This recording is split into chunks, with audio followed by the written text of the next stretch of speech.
joint hearing today on fire safety in buildings. Today, as we remember the painful tragedy at Twin Parks Northwest. On January 9th, 2022, 17 lives were lost at Twin Parks. Some of our community leaders powerfully repeated the refrain in those days that those families, those children, would still have been with us today if they were not from the Bronx. In fact, in New York City, structural fires, like the devastating 5-alarm fire that took place at Twin Parks Northwest, overwhelmingly take place in community districts where the majority of residents are Black or Hispanic, per an analysis of New York City fire incident dispatch data. In this hearing today, and in our work as leaders of the City of New York, we must seek solutions that address the why.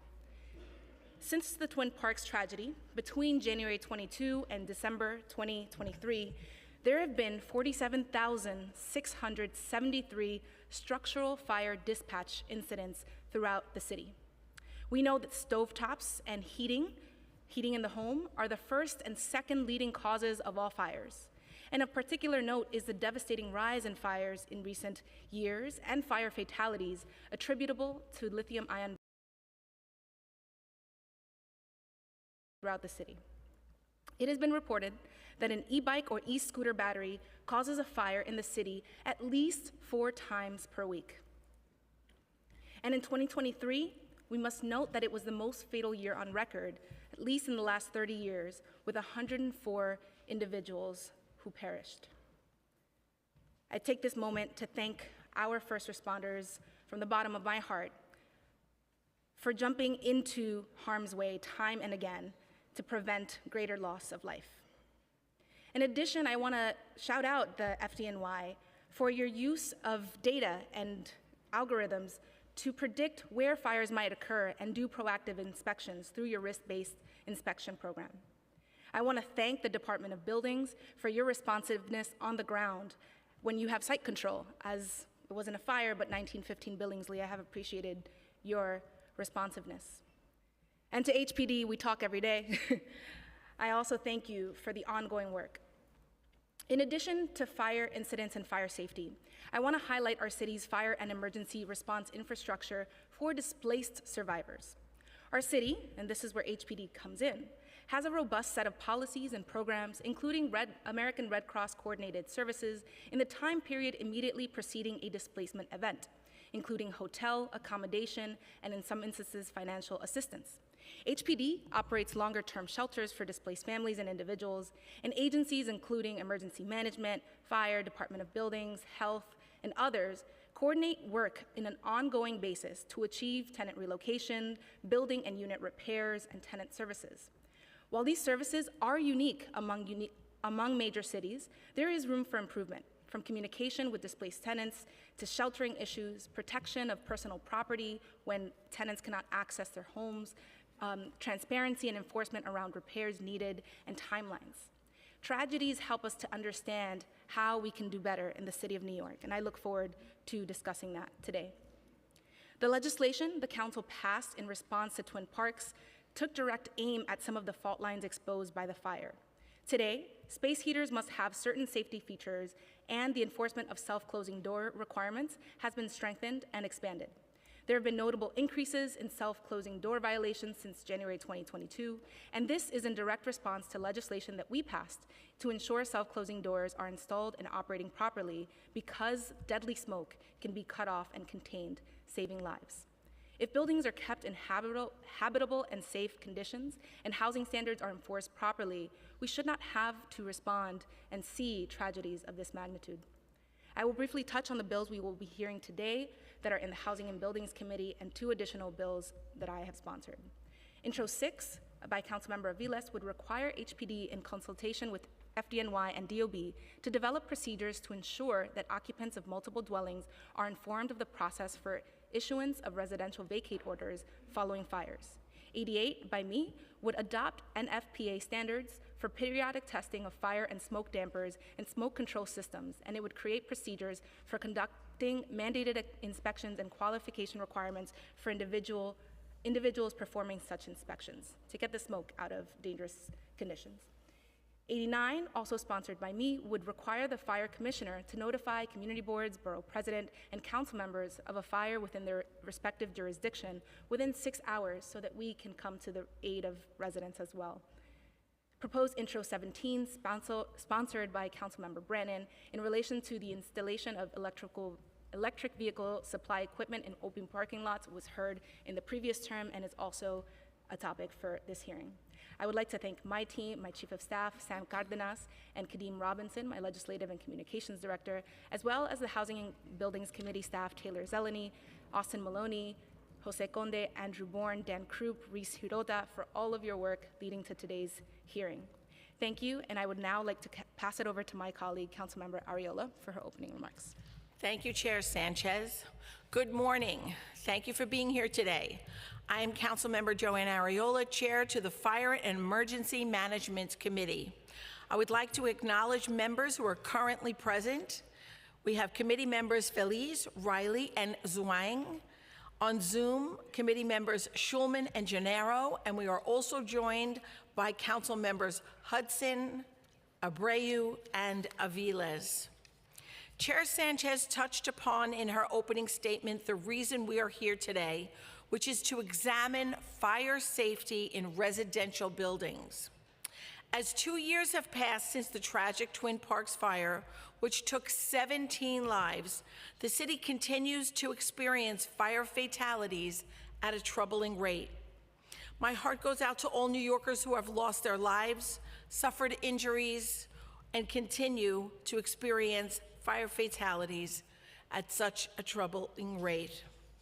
My heart also goes out to all New Yorkers who have lost their lives, suffered injuries, or lost their homes due to residential fires. And my deepest appreciation goes to the fire department, the FDNY, who routinely puts their lives at risk to benefit all New Yorkers. As chair of the Fire and Emergency Management Committee, I hear testimony on inspection practices of the FDNY's Bureau of Fire Prevention, examine obstacles that exist in the enforcement of relevant local laws, and learn about interagency coordination that must exist between FDNY, DOB, HPD for this city to ensure that it is effectively enforcing vital life-saving safety regulations. I'm also looking forward to hearing testimony from the administration on the package of fire safety bills that are before these committees, as was discussed by Chair Sanchez.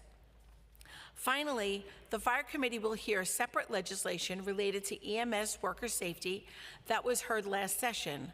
All testimony from that hearing will be incorporated into the record for today's hearing. These include 2 pieces of legislation sponsored by Minority Leader Borelli and myself, Intro number 126 in relation to requiring provision of body armor to FDNY employees providing emergency medical services, and introduction number 127 in relation to providing de-escalation and self-defense training to FDNY employees, including providing those trainings for emergency medical services. Again, I am looking forward to the administration's testimony, as well as members of the public. I'd also like to thank our council, the committee counsel, Josh Kingsley, our senior analyst, Will Hongash, and my exemplary force of nature Chief of Staff, Phyllis Cirillo, for helping us put this together today. I'll now turn the mic over to council to swear in those who are going to testify. Thank you so much, Chair. I think first we're going to hear from our colleagues who have legislation today, and Councilmember Feliz, of course, who is the member who represents the Twin Parks Northwest. So Councilmember, actually, let me acknowledge my colleagues who are here today. Councilmember Aviles, Councilmember Abreu, Councilmember Riley, Councilmember Hudson, Councilmember Feliz, I am small, and Councilmember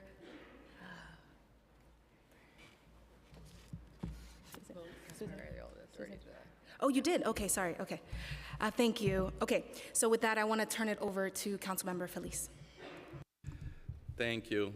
Good morning, everyone. I'm Councilmember Oswald Feliz. I want to start by thanking Chair Sanchez and Chair Arriola for this very important hearing.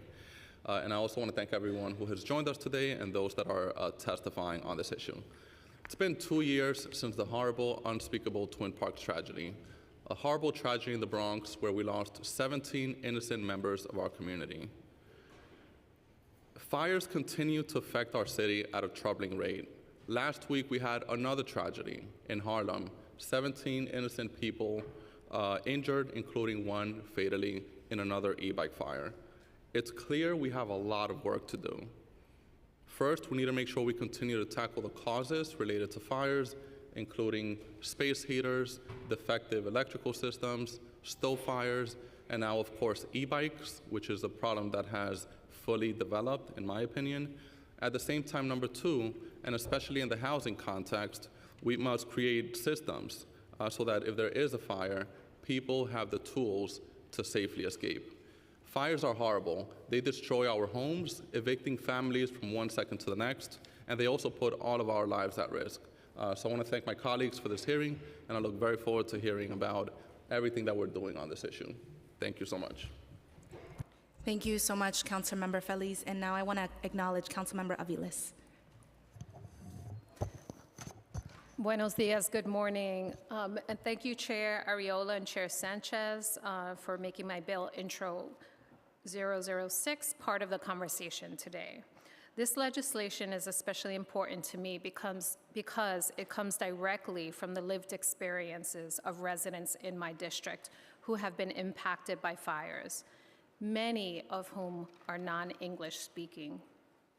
Over the past 2 years, we have experienced quite a number of fires, which have resulted in people being displaced and sent to shelters scattered around the city.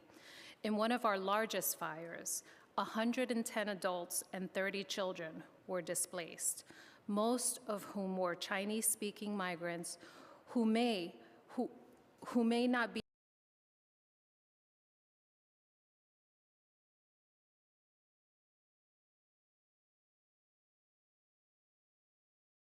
to access the resources necessary to obtain information regarding their rights. At that time, there were no adequate resources in language-accessible ways for them. It depended on community members who saw the tragedy unfolding to jump in to translate on site at the time. Unfortunately, so many of these families, when they attempted to return to their apartments to retrieve whatever possessions remained after the fire, they were prevented from doing so by their landlord, even after the building was deemed safe for reentry.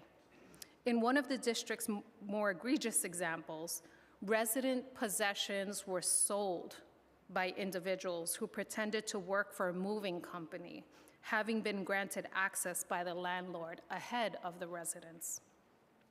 From what we can understand from the FDNY, after necessary inspections are performed post-fire, the building is then returned over to the landlord if it has been deemed safe for reentry. The landlord is then responsible for alerting tenants that they have a right to return. If landlords are intentionally misleading tenants about their rights to reenter, this likely constitutes tenant harassment, thereby violating existing New York City housing laws. However, as with so many of our non-English speaking residents, they are not aware that their landlord is in fact violating laws and instead resign themselves to complete displacement and loss of all of their possessions. This bill aims to close the information gap through a very simple education process, which would be available in the top 10 most commonly spoken languages in our city.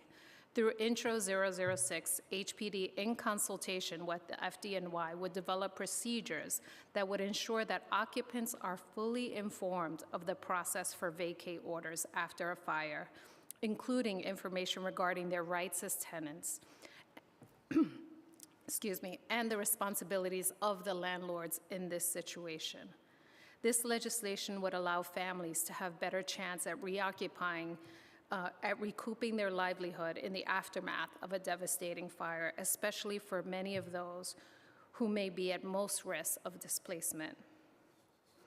And I just have to shout out to Councilmember Jen Gutierrez, who also experienced a good number of fires and whose staff put together information for residents. And what we are trying to address here is that it shouldn't be left to council members and their goodwill to fill the gaps of information for New York City families. It should be part of a seamless process where we can inform people of their rights so that people can learn how to pick up after such a traumatic situation.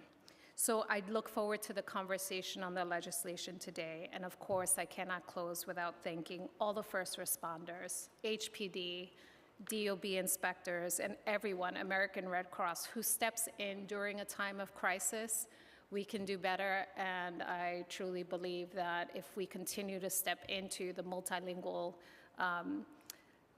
city that we are, we will be able to meet these really serious needs. So thank you so much. Thank you, chairs.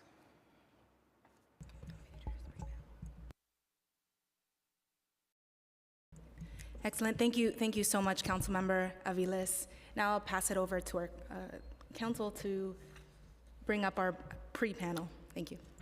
Good morning. We'll be having a pre-panel this morning, so we'll be starting with the Bronx Borough President on Zoom, and I also invite up Salim Drama and Ajifanta Morena to sit up at the desk here. Thank you. Thank you so much. Good morning, everyone. Good morning to all my distinguished members of the New York City Council. Thank you for the opportunity to testify before you for such an important reason.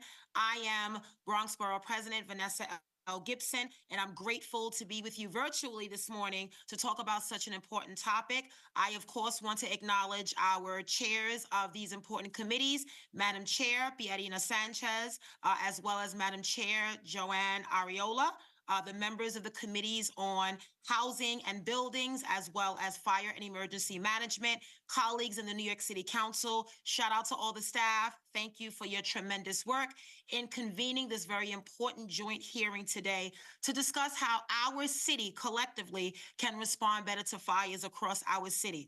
First and foremost, let me send my hearts, my thoughts, my prayers of strength, of comfort to so many New Yorkers that have been impacted by fires across our city. Almost every day, we are witnessing residential, commercial fires in parts of our city that have been devastating, displacing families and residents. And certainly we understand the magnitude of the work that must be done as we move forward. In my first week as the Bronx Borough residential fire at Northwest Twin Parks in the Fordham Heights community, and we believe that there will be multiple fatalities. And I, among many others, Chair Sanchez, Councilmember Oswald Feliz, elected officials, raced over to the scene, and what we saw was devastating, heartbreaking. It was pandemonium, it was chaos, there were people running and screaming, they didn't know what was happening. And I want to recognize our incredible first responders. Over 200 firefighters responded that morning, and New York City Emergency Management, NYPD, Patrol Borough Bronx, the 46th Precinct, the 911 call takers, the hospital workers. It was an incredible Herculean effort to figure out what was happening and how we can calm the crowd. That day, we would learn that 17 of our neighbors from the West African community of Gambia unfortunately perished in this fire. Of residents from our community that were displaced in this fire. We have been able, during that time, working with elected officials, working with all of our government partners, non-for-profit leaders, organizations like GYO, Gambian Youth Organization, ICNA Relief, the Muslim Community Network, so many of our community leaders and rabbis and imams. We work with hip hop pioneers and so many others, colleges, healthcare partners, to really support the families on the ground, to establish an evacuation site, to figure out what was happening, the hospitals that received all of these patients. We work with neighbors on distribution of food, of clothing, working with Monroe College to establish an evacuation site. It was a lot that Sunday morning, and I am always reminded of that painful day that is a dark day in the history of our borough and certainly of our city. This fire was an unspeakable tragedy and certainly is a call to action and attention of the work that must be done to prevent tragedies of this magnitude from ever happening again. And this fire and many others have provided insight into the gaps in services and where we can improve our work when it the families, the children. Our office over these 2 years that it has engaged with the FDNY, with American Red Cross on installations of smoke detectors, smoke alarms, raising awareness around fire education, fire safety, workshops all over our borough. The community boards have been so helpful. NYCHA, all of our different organizations. We've been at senior centers, recreation centers. We've been all over the Bronx because we realized that this could happen at any given time. But what have we learned in these 2 years? Because we've seen that unfortunately the Bronx has been the cause and the site of so many of the most horrific fires in our borough, from Happy Land back on March 25th, 1990, to the fire we had on Prospect Avenue, to Twin Parks Northwest, to the fire we had in Highbridge with the Mugasa family in 2007, and whether it was a lack of egress, whether it was self-closing doors that did not work, lack of sufficient heat, resulting in using space heaters, so many things, government neglect, landlord neglect. We can blame everyone, but I think the reality is we have to figure out how to turn pain into purpose and our storm into strength. Each of these occurrences and tragedies requires a very comprehensive solution, one that is collaborative, legislation put forth, resources, education, and outreach. And that is why we're here today. I bring your attention to our strategic policy plan that we released in September of 2022, where we called for several policy changes that would help prevent and mitigate fires, which includes ensuring there is a sufficient interagency coordination with FDNY, with NYSEM, Department of Buildings, HPD, all of the relevant agencies that oversee our buildings infrastructure in this city.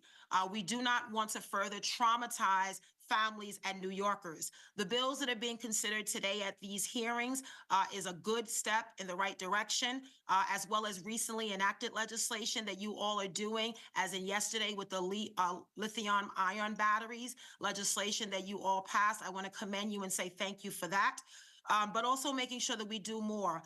The work that the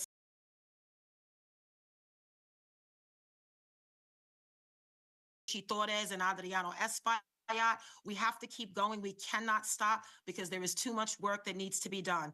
I was proud to work with Chair Sanchez and Councilmember Oswald Feliz back in 2022 to introduce legislation strengthening the enforcement around self-closing doors. And with these bills, we are tackling the root causes of fires, as well as making sure that landlords are held accountable when it comes to self-closing doors that must close, smoke alarms that must work, fire alarms that must work, and making sure that we are doing the work that is necessary to keep families, children, and older adults safe.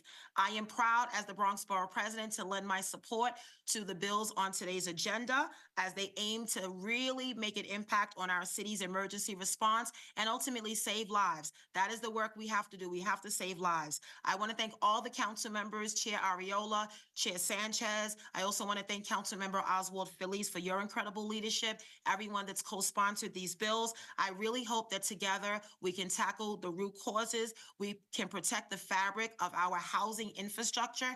We can make sure that there's a coordinated effort when it comes to 311 calls and inspections. We have put together a very comprehensive plan when it comes to emergency relief and disaster responsiveness when we have these fires, whether they're a 5-alarm or a 1-alarm. And we want to make sure that there are organizations that are on the ground that actually get the support that is necessary. We're not going to wait until the next fire, colleagues, before we act and do this work. So I want to again thank you all for the opportunity to testify. This is an issue that is near and dear to my heart because even since January 9, 2022, my colleagues know we've had other horrific fires across the Bronx, including 2 commercial fires that devastated 2 supermarkets in our borough, a loss of jobs, and we need to make sure that we do better. I thank you all for your time and pledge to work with you because by working together, we truly can make a difference and save lives and reassure New Yorkers that we are doing our very best to make sure that they are protected in their homes as well as in our city. Thank you again, Chair Ariola. Thank you, Chair Sanchez, and to all the members of the New York City Council. It's always great to be back with you, even if it's virtually. It's good to see all of you, and thank you for your incredible work on behalf of the Bronx and the city of New York. Thank you. Thank you so much, Bronx Borough President Vanessa Gibson, and I just want to commend Councilmember Felice and Councilmember Gibson for your work just tirelessly with all of the victims of the families at Twin Parks Northwest following that tragedy. Now we're going to pass it to representatives from the Gambian Youth Organization before moving on to administration testimony. They were on the ground and continue to be on the ground with families from the Twin Parks Northwest property and just do incredible work. So thank you for being here today and sharing your insights.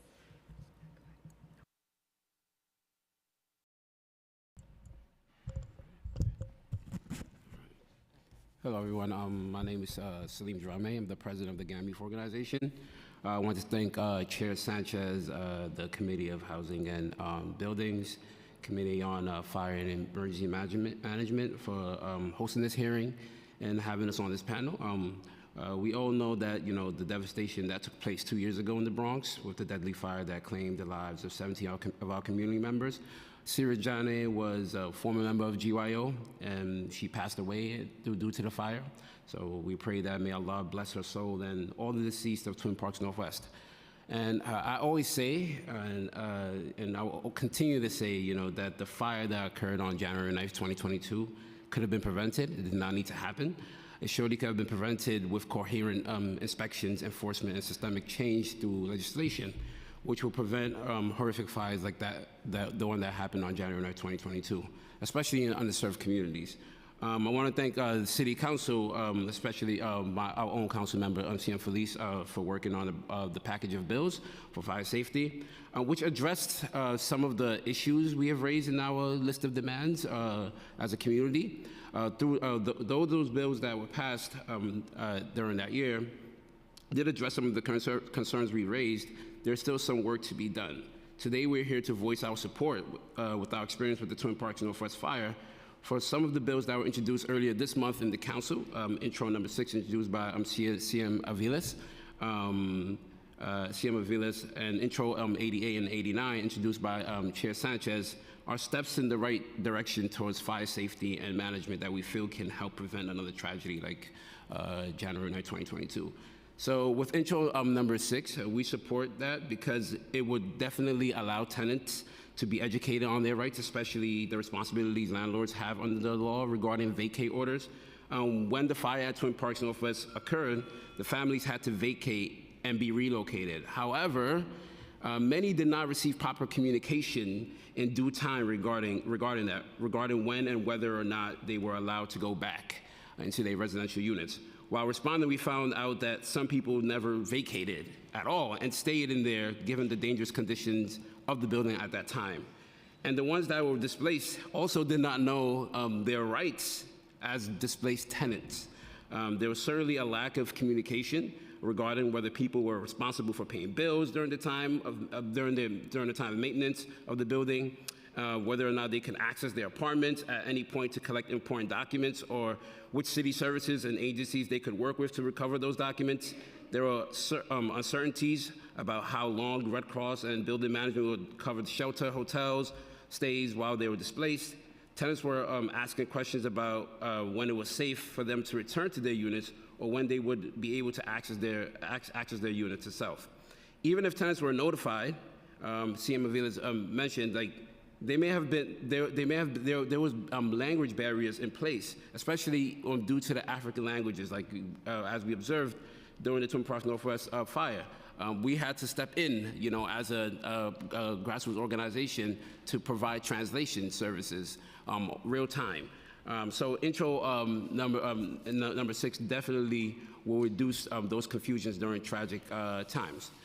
With intro number 88, we support this bill because it will establish a mechanism whereby if a fire were to happen, the smoke will be extracted from the building. I strongly emphasize the importance of this bill because all 17 people who passed away on January 9th, they passed away because of smoke. third floor from the third floor throughout the whole building. If proper smoke dampers were installed, and if there were a smoke control system that was inspected frequently, we could have avoided such a horrific scene. The smoke control systems in low-income and affordable housing units are generally old and mostly damaged. So this bill will definitely allow qualified individuals to conduct periodic inspections, which we believe will save all lives. If this bill had been passed prior to January 9, 2022, all 17 members, we believe, could have been saved. With intro number 89, again, introduced by CM Sanchez, this bill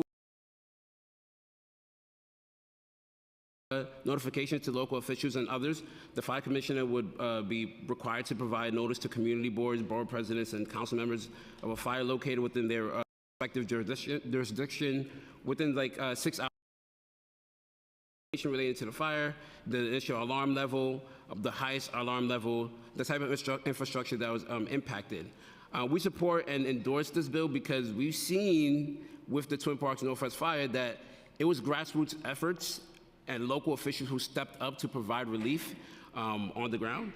And on-the-ground knowledge was key to providing on-the-go services to the families in need. So this bill definitely can serve as an accountability for how the fire department and Red Cross responds to smaller fires in low-income neighborhoods. Yeah, so that's where I'm going to hand it off to Aji Fanta. Thank you, President. Good morning, everyone. Thank you so much, Chair Sanchez, members of the Housing Committee, Councilmember Aviles, Councilmember Feliz, and Chair and members of the Fire and Emergency Management for having us here today, and for standing and working with our community back on January 9, 2022, and the months following it. My testimony today is a plea for our lives, for it to be recognized, for our civil rights, for our existence to be recognized. The residents of 333 East 181 Street and our community at large in the South and West Bronx exist at the intersection of economic disadvantages, anti-Blackness, anti-immigrant sentiments, and Islamophobia. Our right to live safely and our right to live safe and dignified lives have been willfully ignored and outright attacked on January 9th and before January 9th. In one of the coldest weeks of the winter, no one should have resorted to space heater to keep themselves and their families warmed. And these are the type of situations that have led to many of the fires in our communities, where there's lack of heat, hot water, and other basic necessities that everyone should have in their homes and houses. It should not take more than one tenant complaint about the building heating for a landlord to make appropriate repairs. It should not take the loss of multiple lives for a city to finally look into years of housing code violations. The following days after January 9, we sat at the mosque and we prayed over 17 caskets. It was in 1, it was in 2, it was in 5, it was in 10, it was 17 caskets that we had to pray over, including young children and babies. From the greed and negligence of the building owner to the city turning a blind eye to years of complaints, each one of these failures was an act of violence against the residents of 333 East 181 Street, forcing hundreds of people to live in such horrible and deplorable conditions, deprived of basic necessities, made their death almost inevitable. As Salim mentioned, we welcome and strongly endorse the bills being introduced today, because this will help save our lives, along with the package of bills that Councilmember Feliz introduced with other members of this council back in January 2022. What we witnessed following months of this fire was us standing up for our community because we knew that the city was going to neglect those things that we needed. We kept the center open 24 hours. We were on the ground at Monroe to provide language access to our community, as Councilmember Aviles mentioned. Even though sometimes these educational materials are available, they do not cater to our community and the language needs. We were at the shelter hotels every single day for the 3 to 6 months that people were displaced during that time, and we witnessed what happened there. We saw bed bugs, we saw people crammed into hotel rooms when there were rooms, extra rooms available, which they could have been paid to be in. And this wasn't only for the 333 fire residents. When my mom, my little sister, and I, we experienced a fire in 2014. We were sent to a motel that was so degradable that my mom had to leave and pay out of pocket for us to have somewhere to spend the night. These are the conditions that Bronxites are subjected to when fires occur. We want this city, we want HPD, we want Red Cross to recognize that we are human beings, that we have the right to exist in dignity. And we want, when fires occur, for these things to be respected and for us to be treated like how everyone else in other zip codes are treated. And we want for fires to be prevented. We want for measures to be taken, for inspections to happen, for people to be qualified, to be trained, to make sure that they can carry out these inspections, and complaints aren't left for years without being addressed. Thank you all for your time.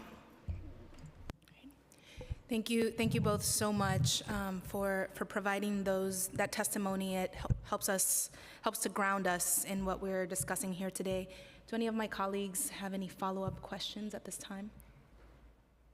Okay. Thank you so much. I'd now like to call up members of the administration.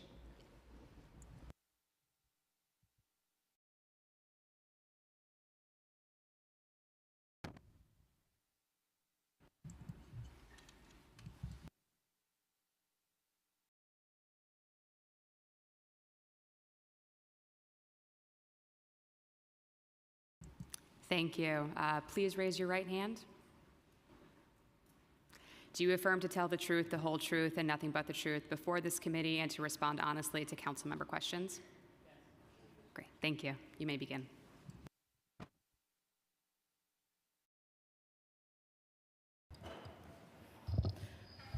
Good morning. Excuse me. Good morning, Chair Sanchez, Chair Arreola, and members of the Committees on Housing and Buildings and Fire and Emergency Management. I am Anne Marie Santiago, Deputy Commissioner of Enforcement and Neighborhood Services at the New York City Department of Housing Preservation and Development. Thank you for the opportunity to testify on agency enforcement related to fire safety in the aftermath of the Twin Parks tragic fire. The fire that took place at Twin Parks Northwest in the Bronx on Sunday, January 9, 2022, was a devastating tragedy. We mourned the 17 New Yorkers, including 8 children, whose lives were lost that day. Importantly, as a result of a mayoral order, agency policy changes, and local law changes, we took important steps forward to improve fire safety in the city since that time. One of the most important steps for HPD was to improve communication with both tenants and property owners regarding fire safety issues. First, HPD began to post information in buildings to directly communicate with tenants. Whenever at least one self-closing door violation is issued, the housing inspector will post a notice in the public hallway that advises the tenants that HPD is issuing a violation for self-closing door in the building, explains why and how doors should be self-closing, and encourages the tenants to notify the building owner if they have an issue with their door. If the building owner fails to respond, the tenant should file a complaint with HPD. If a violation for a self-closing door is issued for a specific apartment, the tenant of that apartment receives a notification from HPD with a document included in that mailing that explains to the tenant the importance of the self-closing door and how the door should work properly. The letter advises the tenant to allow access to the owner to correct the door condition. It also advises the tenant that should the owner fail to correct the condition, the tenant should expect to hear from HPD's emergency repair program, which will hire a vendor to fix or replace the door. For property owners, HPD now includes a document in the notice of violation which clearly explains the requirement for self-closing doors and encourages owners to check other doors within their building. HPD periodically raises the issue of compliance with self-closing door requirements with building owners as part of its general outreach strategy of email bulletins, urging them to be proactive in checking the doors to ensure that they are self-closing. In compliance with Mayor Adams' Executive Order 12, HPD also modified its inspection process to identify when the fire safety notice, required under the fire code, is not in place behind the door of every apartment we inspect. If the inspector identifies that the proper notice is not posted, a letter is sent to the owner notifying them about the requirement. The fire department receives monthly data files from HPD about the presence of these fire safety notices, in addition to data regarding all violations issued by HPD, for any further analysis or use as the FDNY deems necessary. We believe, as Mayor Adams stressed repeatedly in his discussions on this issue, that education for both property owners and tenants about how to stay safe and what to do in the event of a fire will go a long way towards preventing tragedies like the one at Twin Parks. We have also made the issue of fire safety, including some general information on the dangers of lithium-ion batteries, more prominent in our general communications with tenants and owners, including updates to our ABCs of Housing information guide, the informational pamphlet that we distribute on every inspection, and through our webpage on fire safety. HPD and the fire department work together to conduct outreach in neighborhoods throughout the city for the past 2 summers, and we are already talking about how best to do joint outreach this summer. Now I would like to focus on the implementation of local laws passed in 2022 related to fire safety issues. Local Law 63 of 2022 clarified the definition of a self-closing door in local code, requiring doors which must be self-closing, which includes all doors providing access to interior corridors or stairs, to return to the closed position and self-latch when opened and released. Pursuant to this law, in July 2022, the time for landlords to correct a violation for a door which is not self-closing was reduced from 21 days to 14 days. This legislation also required HPD to re-inspect all self-closing door violations, whether certified or not certified as corrected by the owner, beginning in January 2023. All of these changes were implemented. Working with the fire department, we refreshed our training regarding self-closing doors, retrained existing inspectors, and included this training with all new inspector training.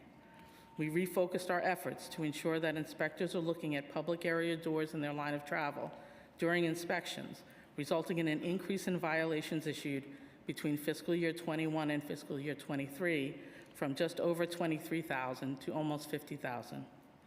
Between July and October 2023, HPD issued 22,000 self-closing door violations compared to 16,000 during the same period in 2022. We continue to aggressively inspect for these issues. HPD continues as well to work towards re-inspecting all self-closing doors within 20 days.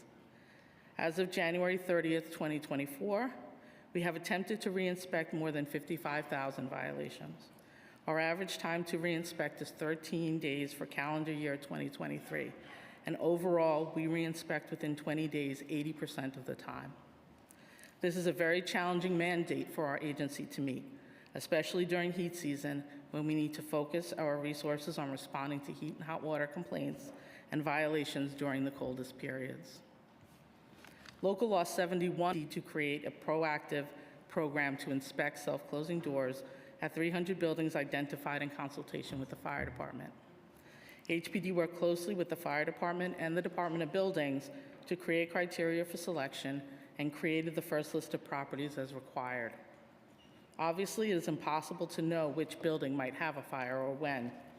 In selecting criteria, we considered what available city data might be useful in identifying buildings at a higher risk. Criteria for selection of Class A multiple dwellings for inspections of self-closing doors includes buildings with 6 or more dwelling units and at least one of the following criteria within the 3 years prior to selection. At least one complaint regarding a self-closing door, more than 5 heat complaints in each of the 3 heat seasons, at least one fire safety-related violation issued by the Department of Buildings, and buildings which have failed to file an annual boiler report with DOB where applicable. That list of buildings is then shared with the fire department to help rank those buildings based on fire safety risk. Certain buildings which had comprehensive building inspections from HPD recently, such as Alternative Enforcement Program buildings, are excluded. Owners were notified when the buildings were selected with the intent of prompting those owners to proactively take steps to address self-closing door requirements at their buildings prior to inspection. Of the buildings selected, 22% are in the Bronx, 30% in Brooklyn, 29% in Manhattan, 17% in Queens, and 2% in Staten Island. HPD has until June 30th to complete these inspections. As of February 22nd, 2024, HPD has completed inspections at almost 250 buildings, attempting to inspect over 10,000 doors.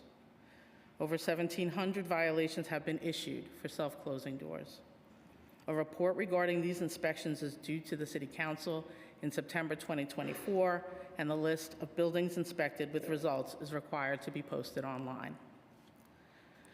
Now turning to the new legislation regarding Intro 6, HPD agrees that it is important for tenants to understand the procedural steps if there has been a fire that has resulted in a vacate order for their home.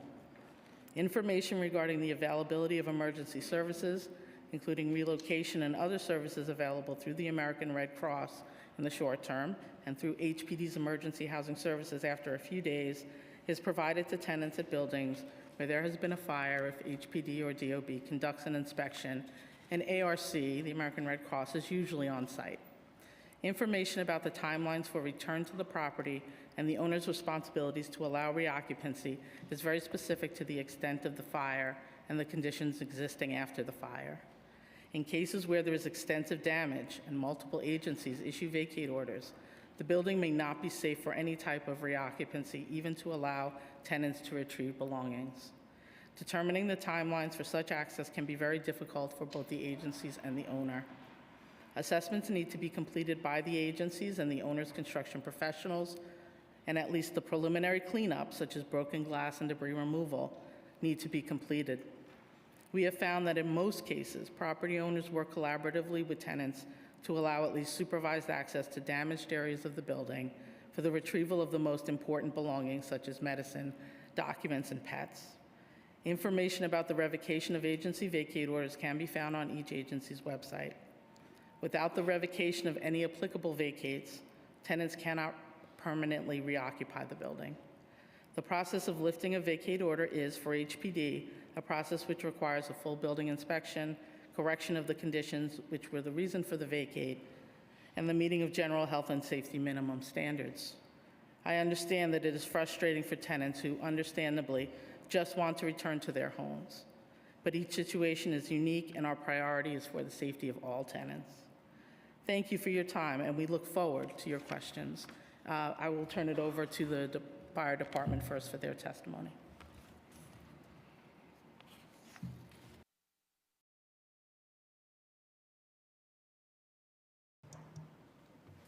Thank you. Good morning, Chair Ariola, Chair Sanchez, members of the Fire and Emergency Management Committee, members of the Housing and Buildings Committee, and the sponsors of today's legislation. My name is Kevin Woods. I am the Assistant Chief of Fire Operations at the New York City Fire Department. I appreciate the opportunity to speak with you today about the second anniversary of the Twin Parks fire and the legislation being considered by the City Council. The Twin Parks fire was a tragedy that remains imprinted on the minds of every firefighter and member of EMS who responded on that Sunday morning in the Bronx in 2022. It proved fatal for 17 members of our community and resulted in the hospitalization of 46 other residents. We remember the fire's devastation, but we also remember the brave efforts of the firefighters, EMTs, and paramedics who provided life-saving care. 200 firefighters and 57 ambulances responded to the incident, with the first units arriving in roughly 3 minutes. Through their tenacious efforts, including at times placing the safety of the residents above their own, FDNY members rescued 15 residents who were discovered in cardiac arrest, transporting them to local hospitals and ultimately saving their lives. FDNY members assisted dozens of other patients so that they were able to escape the building, including many who were trapped or unconscious, and provided immediate medical care. In the wake of the Twin Parks fire, the department shifted our outreach and education efforts into overdrive. The Fire Safety Education Unit worked with community and faith-based organizations, schools, tenant associations, and local and elected stakeholders to enhance fire safety programming citywide.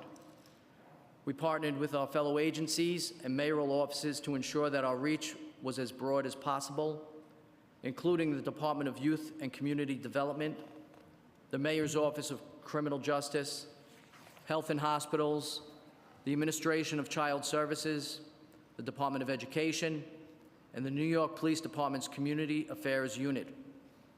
These programs focus on educating residents to be prepared for and prevent fires and other emergencies. They include discussions on topics that were relevant to the Twin Parks fire, including space heaters, having an escape plan, and the importance of closing the door behind you when escaping a fire. I will highlight a few statistics that demonstrate the agency's efforts to expand outreach and education. In 2021, the year prior to Twin Parks, the FDNY Fire Safety and Education Unit performed fire safety totaling 151,000 people. In 2022, that number nearly doubled to a total audience of 281,000. In 2023, that total number of individuals who attended a fire safety presentation went up again to approximately 423,000.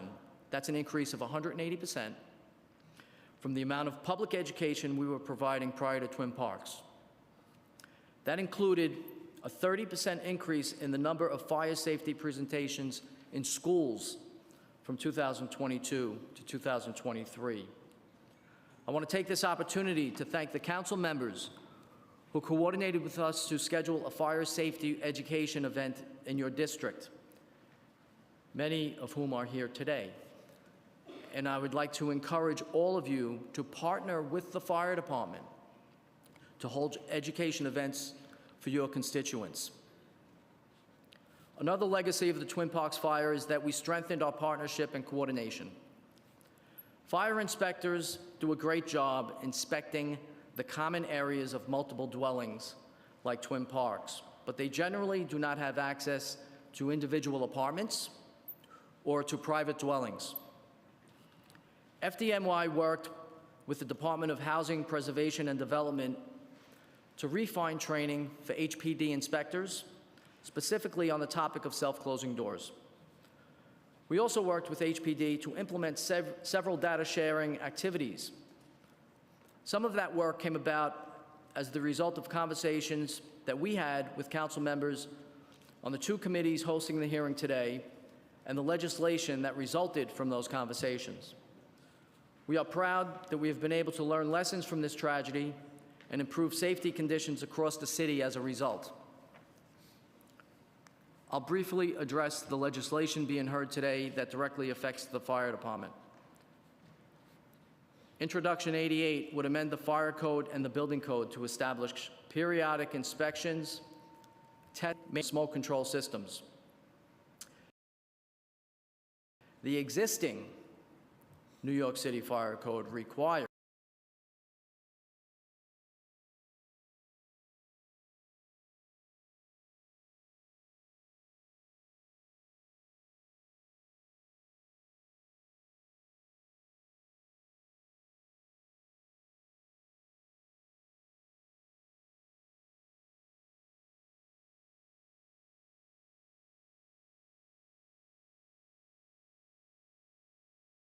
considering that the fire department does not consider ineffective or malfunction in smoke dampers to be a pervasive problem that we face when responding to fires in the city. Introduction 89 would require the fire department to provide notice within 6 hours of each fire to the respective council member, borough president, and community board in whose jurisdiction the fire occurred. The fire department currently provides notification of fires involving a fatality or other characteristics of interest. We believe that the intent of the legislation is already substantially fulfilled by the Office of Emergency Management Watch Command notifications. Watch Command notifications are sent in a large variety of circumstances, including when a brush fire impacts an area within the 5 boroughs, if a fire occurs in a high traffic or sensitive area, if a fire reaches a 3rd alarm, if a fire involves potentially hazardous material, as well as other circumstances involving FDNY activity. They also circulate notifications if a fire has occurred outside of New York City, but has an impact within the city, including smell, smoke, or other factors. To give you a sense of volume, there were approximately 34,800 fires in New York City in 2023. That's almost 100 fires a day on without substantial impact to locations beyond the fire itself. The FDNY strives to keep council members, borough presidents, and community boards updated. However, the personnel and time necessary to comply with this legislation would be substantial and not the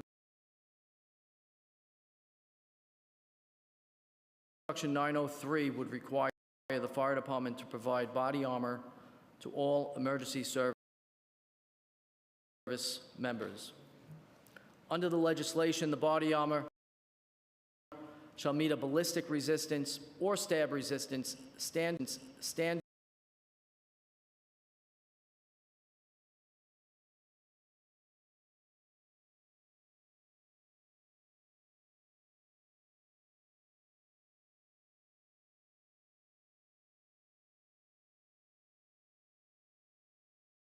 after leaving the fire department does not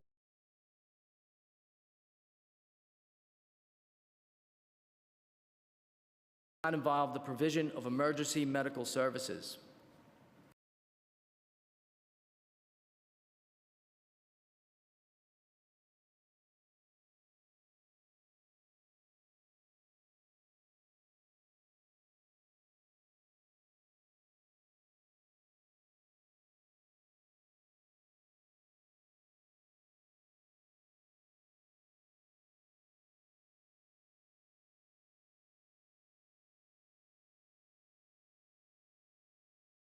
That is conducted in partnership with New York City Health and Hospitals. The program is focused on patients who are experiencing a mental health crisis and patients who are potentially violent. In addition, members receive instruction on contacting others for assistance during an escalating situation or emergency, including communicating with law enforcement. The training that we provide now does not comply with the provisions of Introduction 904 that would require it to be offered annually. However, the department does offer a portion of that training on the learning management system, which is available in all EMS stations at any time. We are always exploring ways to make our members safer, so we are happy to continue engaging with the council to develop a version of this legislation that is satisfactory to all. Thank you very much. I would be happy to take your questions at this time. Thank you so much. I just want to acknowledge that we've been joined by Councilmember Yeager, Councilmember De La Rosa, and Councilmember Dinowitz. And Councilmember Ressler.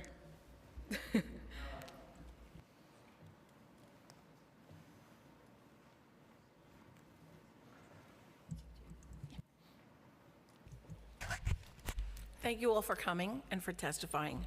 So you know, when we first came into the council, that's when Twin Parks, I think that was January 9th. We all came in on January 1st, and it was devastating. And that's why this legislation and legislation before that became imperative to come into play.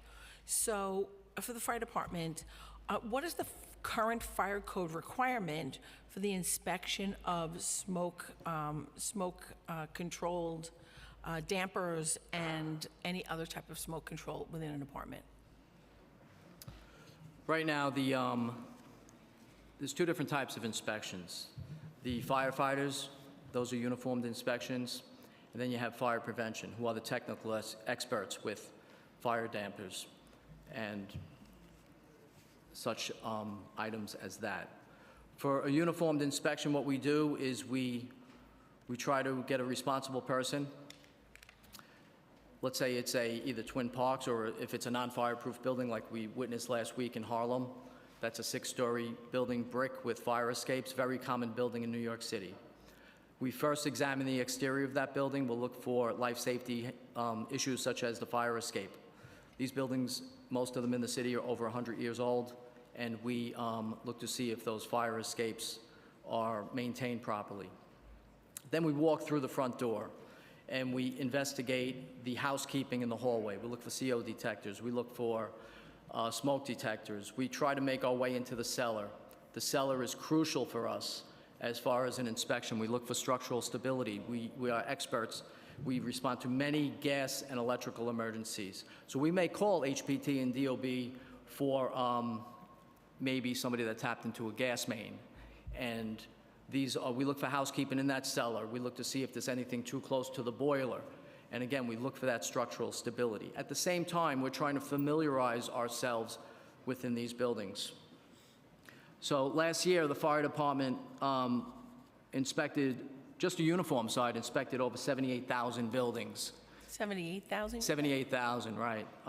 So 42,000 are based on RIBIS, and another 35,000 are just mandatory inspections that we have, like complaints. Whenever we receive a complaint, we go out there and we investigate, usually depending on the severity of the complaint. Like we had a complaint last night where we had to vacate an area with, that had 46 beds, right? So complaints, vacate. So us or DOB, maybe a combination, we do surveillance, right? These are inspections. And at the same time, our units, our 350 plus fire companies, we're in service at all times. So we're not taken away from the protection of your community by inspecting these buildings. And do you ever rely on self-certification from the building owners? Not through the uniform side, but our fire prevention side does. I'm not an expert in that field, in the fire prevention side, but I believe they do. You believe in the self-certification? No, I believe that the fire prevention. They do, okay. Yeah. Okay. Do you know to what extent the FDNY audits self-certification records? Or that would be beyond your purview? Yeah, I don't have that technical expertise. All right. So, what qualifications must an individual possess to conduct inspections of smoke dampers? Again, that would be a member that works. The Bureau of Fire Prevention are not firefighters, they're civilian employees. And I don't know what testing or qualifications they have for that. All right.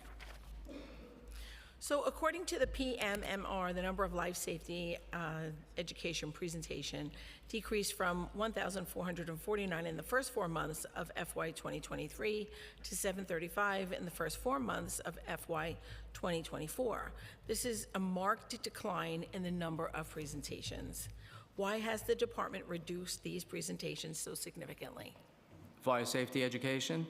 So the FDNY is committed to educating the public on fire safety. In 2021, our fire safety education team educated 151,000 people. In 2023, as you heard in my testimony, over 422,000 people. That tripled in 2 years. So we partner with HPD. This past fall, during National Fire Prevention Week, we had a citywide fire campaign. And it was called Keeping Homes Fire Safe, to educate all New Yorkers on fire safety. We emphasized things like self-closing doors, space heater, seasonal, lithium-ion battery. So the outreach is very robust. We, again, partner with our schools, our faith-based organizations, and we also have outreach after a fatal fire. So after a fatal fire, we'll have information tables in front of the building, maybe on the block. We'll target schools, and there could be language barriers, as we heard earlier. So our fire safety education material is written, we have it in over 10 languages. So if there's a language barrier at the scene, we will bring a translator. So we try to focus on that. We also try to focus on, during this fatal fire, the cause of that fire. So if it's space heaters, for instance, we'll talk all about space heater safety, such as not using extension cords, not having it plugged in or on when you're sleeping. So we will keeping 3 feet. Space heaters need space, right? So space, 3 feet around a space heater, that's what we need. And that's the education we're trying to give. Okay, great. That's great. And I'm glad that it's in many languages and you are able to bring translators on site. Do you think that this outreach to these neighborhoods has reduced the number of incidences?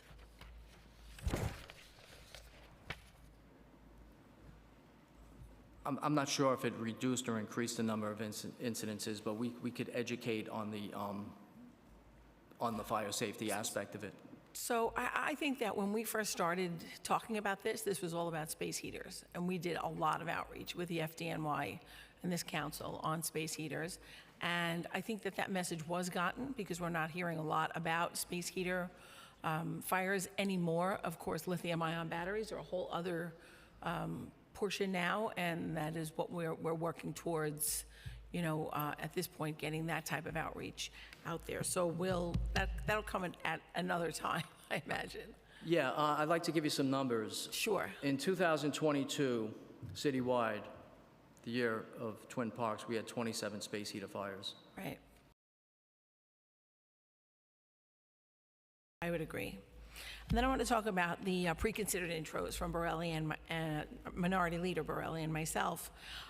Does the department currently offer, and I know you went over this in your testimony, but I just want to kind of have you expound on it a bit, currently offer de-escalating and self-defense training to EMS personnel? And if so, when is the training offered and how many hours constitute the training, and are there refresher courses? So the training is offered.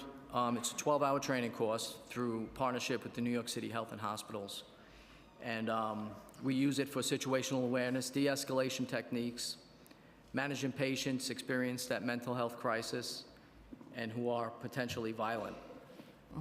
We do offer a portion of that training on our learning management system, which is available in all EMS stations at any time. It's online, the learning management system.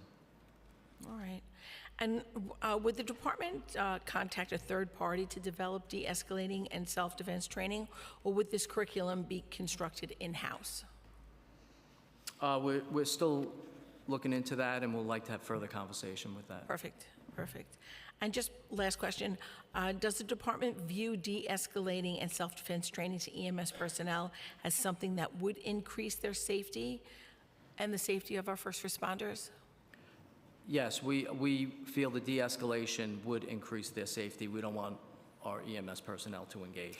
And I know that you mentioned that there's already body armor available for our EMS and FDNY personnel, but what concerns Council Member and Minority Leader Borelli and myself and the other members that are on this bill is that there's not enough checking of size. People go up in size, down in size. Female firefighters may be pregnant.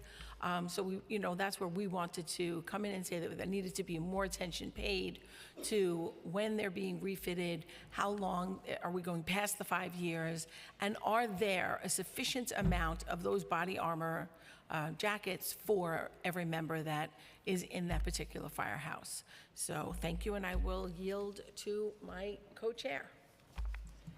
Thank you so much, Chair. Those are excellent questions. Had a few, so cross them off. I'm actually going to cede the floor to my colleagues, and then I'll come back around just to make sure I'm respectful of their time because I talk a lot. Councilmember Aviles. Great. Thank you so much, Chairs. And thank you, HPD and FDNY, for your testimony and work.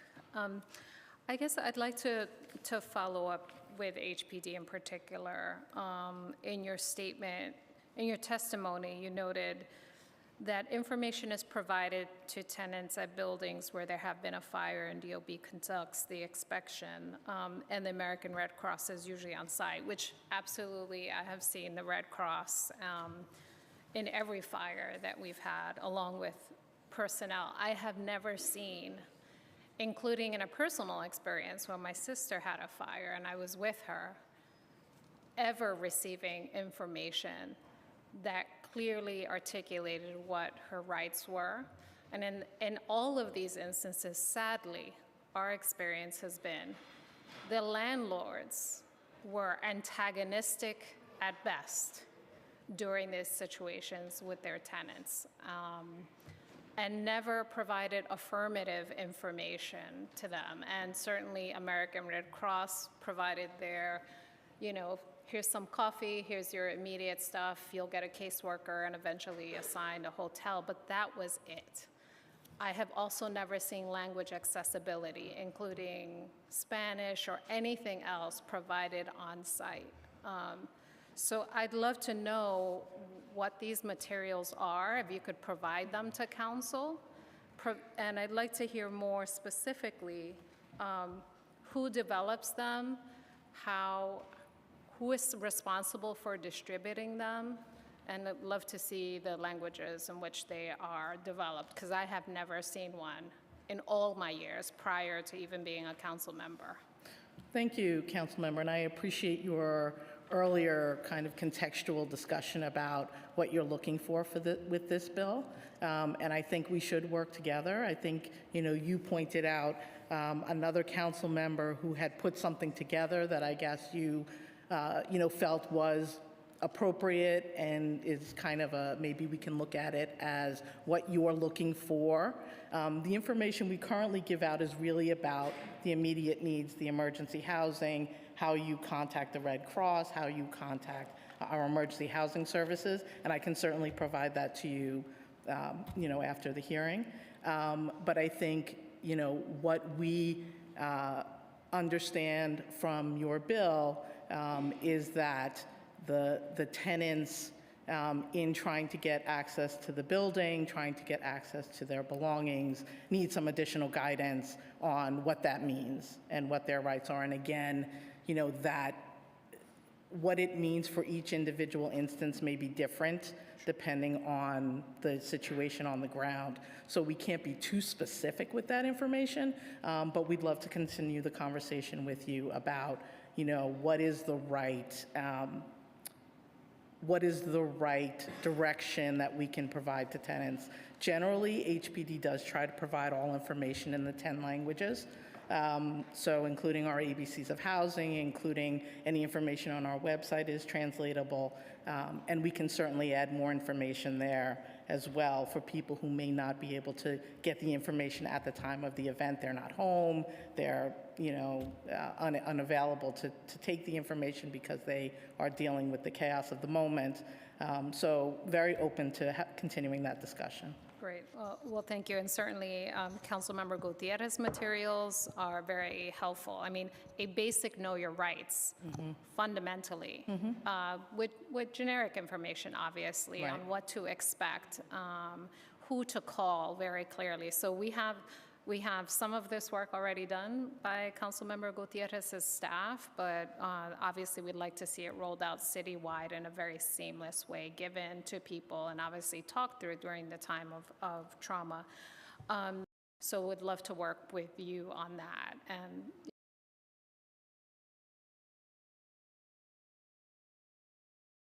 procedurally for the record so that people understand. So after a fire, what types of inspections occur and by which city agencies are they conducted? Just obviously, I heard you, the situations are really unique, but if you could give us a general walking through, that would be helpful. So I can speak for HPD, my colleague can speak for DOB, and there are other agencies. Yep. Department of Environmental Protection may be involved, others, so I'm only going to speak for Fair HPD. So at a fire of magnitude where HPD responds, as you heard the chief, there's thousands of fires all over the city all the time.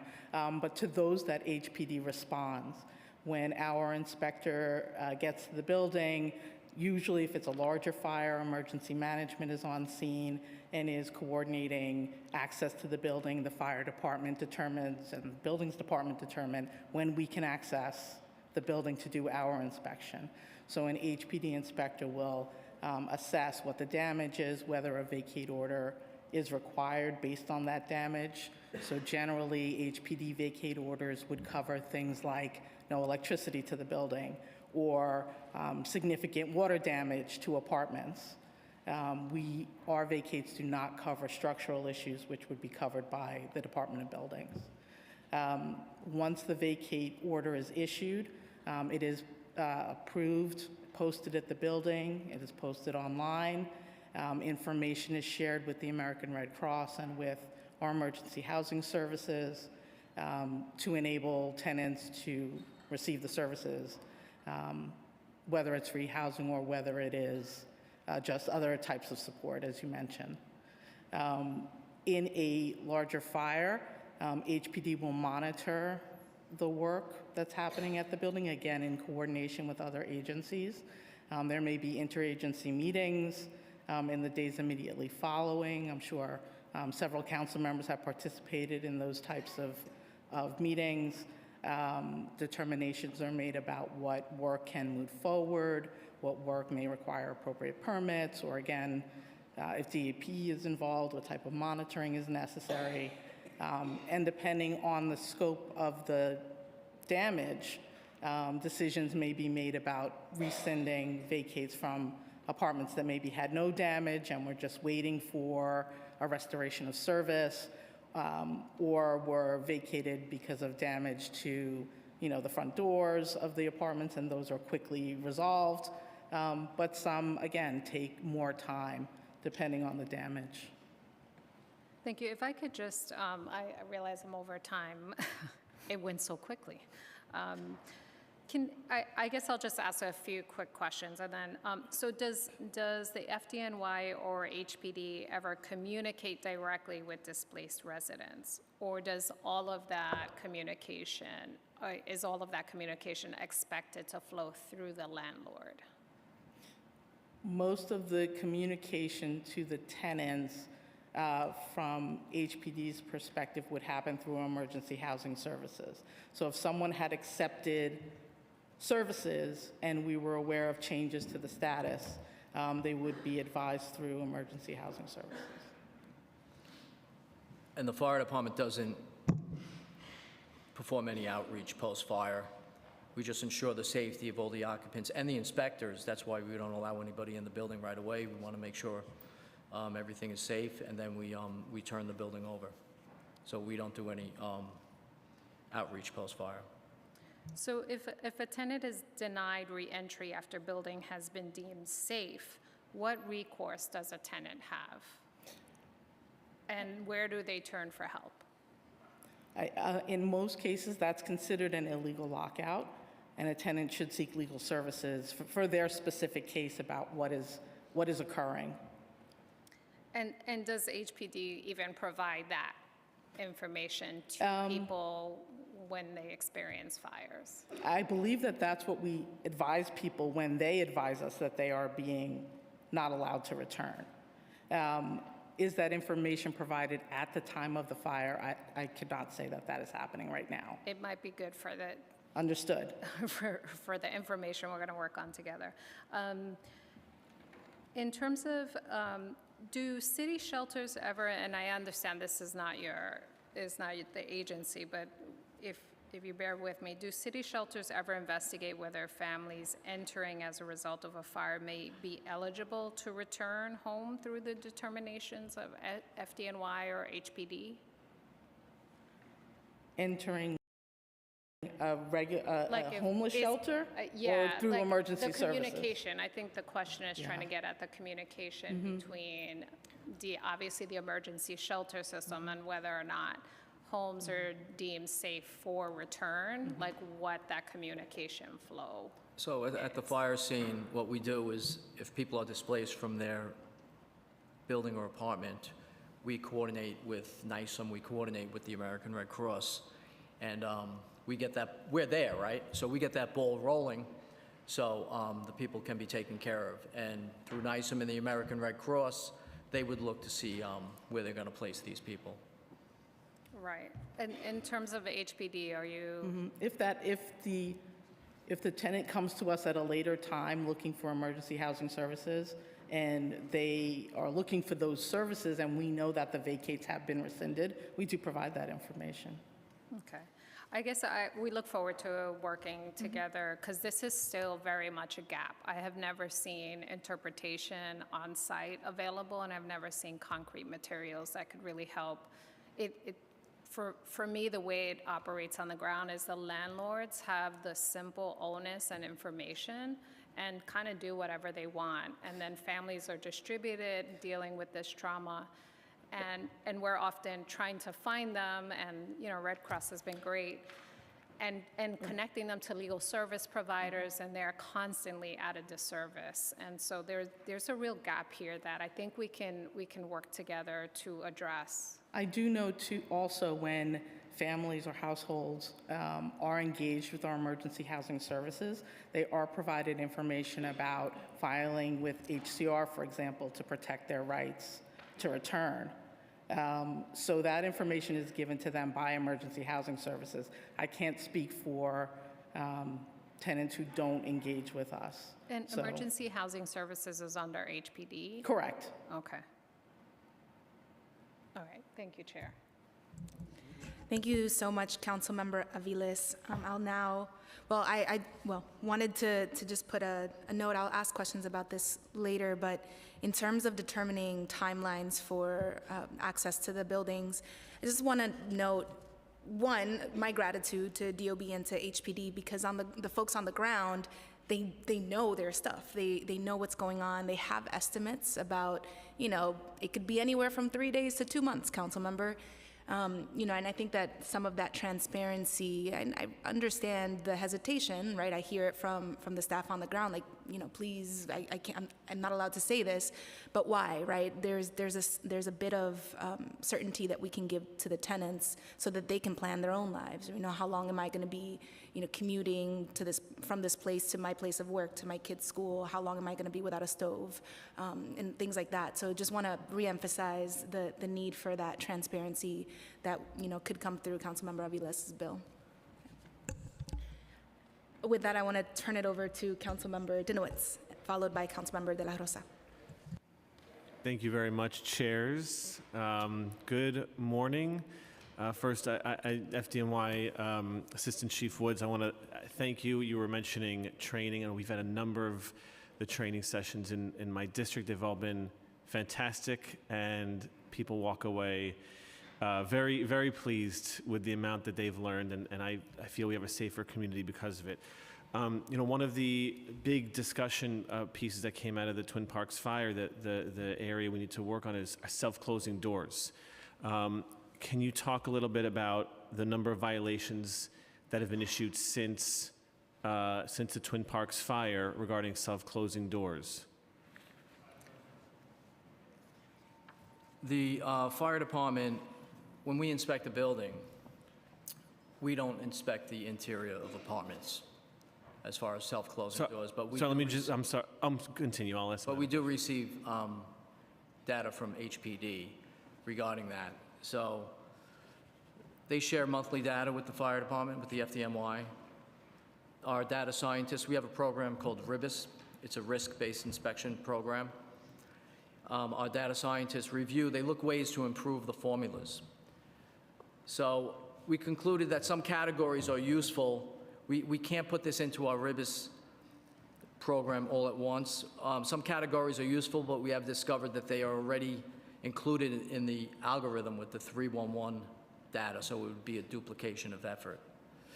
So what we do with our risk-based system, it incorporates a number of indicators into an algorithm. And we did... Excuse me for a second, Chief. Do you just want the number of violations because that's HPD? Oh, yeah, well, I'm talking to all three of you, but I did Okay. want to thank FDNY, but that's for all three of you. So HPD, yeah, how many violations and how they've So changed through the in years? fiscal year '22, we issued 30,000 plus self-closing door violations, and in the last fiscal year '23, we issued almost 50,000. And what was the increase due to? Mostly to violations in public areas. So after the Twin Parks fire, we really refocused on those violations. We had always, basically since 2017, really focused on apartment doors. And so in fiscal year '22, 40% of the violations were for public areas and 60% were for apartments. And in '23, 63% were for public areas. And what does that look like? Where do those, how do you know to inspect those public areas? The inspector's procedure now requires them, any public area that they walk through, if a door is required to be there, it's required to be working properly. So, And so for example, you would get a complaint for a specific apartment, but as you're walking, as the inspector's walking through the building, they will walk through, let's say, a staircase and notice the door is not closing? correct. And does that trigger, if there's one staircase that does not close, does that trigger the inspector to go through the entire building? No, not at this time. Our inspectors have a significant number of complaints to respond to, and so stopping at each one and going through the entire building, would be extremely time-consuming. But we do have this proactive inspection process now, as you know, to look at whole buildings. You may not remember this, but I do. do remember You do your remember question it. about Can you proactive define the word proactive for In us, the- please? Yes, sir. And for those of you who don't know, 2 years ago, you remember, I was asking, 2 years ago, do you proactively inspect the buildings? And I think the answer was yes. And as we discussed, it turned out that it wasn't actually proactive. It was just always in response to something. So can you define what proactive officially means to the department now? So as of a local law that the council passed, we are required to look and identify buildings specifically for inspection for this purpose proactively, regardless of whether we have issued previous violations or not, but it's not random. It's not a random proactive inspection. As I laid out in my testimony and as we have in our rules, there's a process for selecting these buildings, criteria that we use to identify them. So I want to, and it's not complaint driven. It is not complaint driven. So that is proactive. Correct, sir. But I want to go back to what an actual thank you for that. I want to go back to what an actual inspection looks like. I'm an inspector. I get a complaint about, may I continue? I get a complaint about an individual apartment. I happen to be going through the building and notice the staircase that I may happen to go through does not have a self-closing door. But there's no requirement or nothing that goes off. You're not training the inspector to say, well, if one self-closing door in a public space doesn't work, perhaps there's more than one. There's not. Yes, so what we do whenever we're going to issue a self-closing door violation in a building, when the inspector is leaving that building, they post a notice in the hallway before they leave that advises the tenants that HPD has identified at least one door in the building that does not have a self-closing door, whether that is the apartment door or whether that's a public area door, and ask the tenants if either their door, their apartment door, or any door that they know of in the building is not self-closing, that they should report it to the landlord, and if the landlord fails to respond, that they should file a complaint regarding that door. What languages are those in? Actually, we have a copy of that.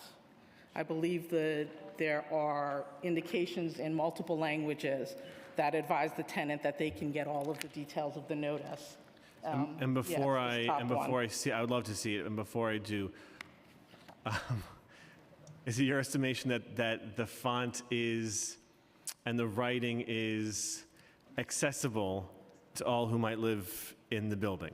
We hope so. So the copy that you can receive today, sir, is a regular size 8 by 11, but the actual posting is a bigger document. Okay. So we can get you an actual. I will note that the FDNY does send out mailings that are not accessible with their print material. And there is actual legislation we're working on to address that.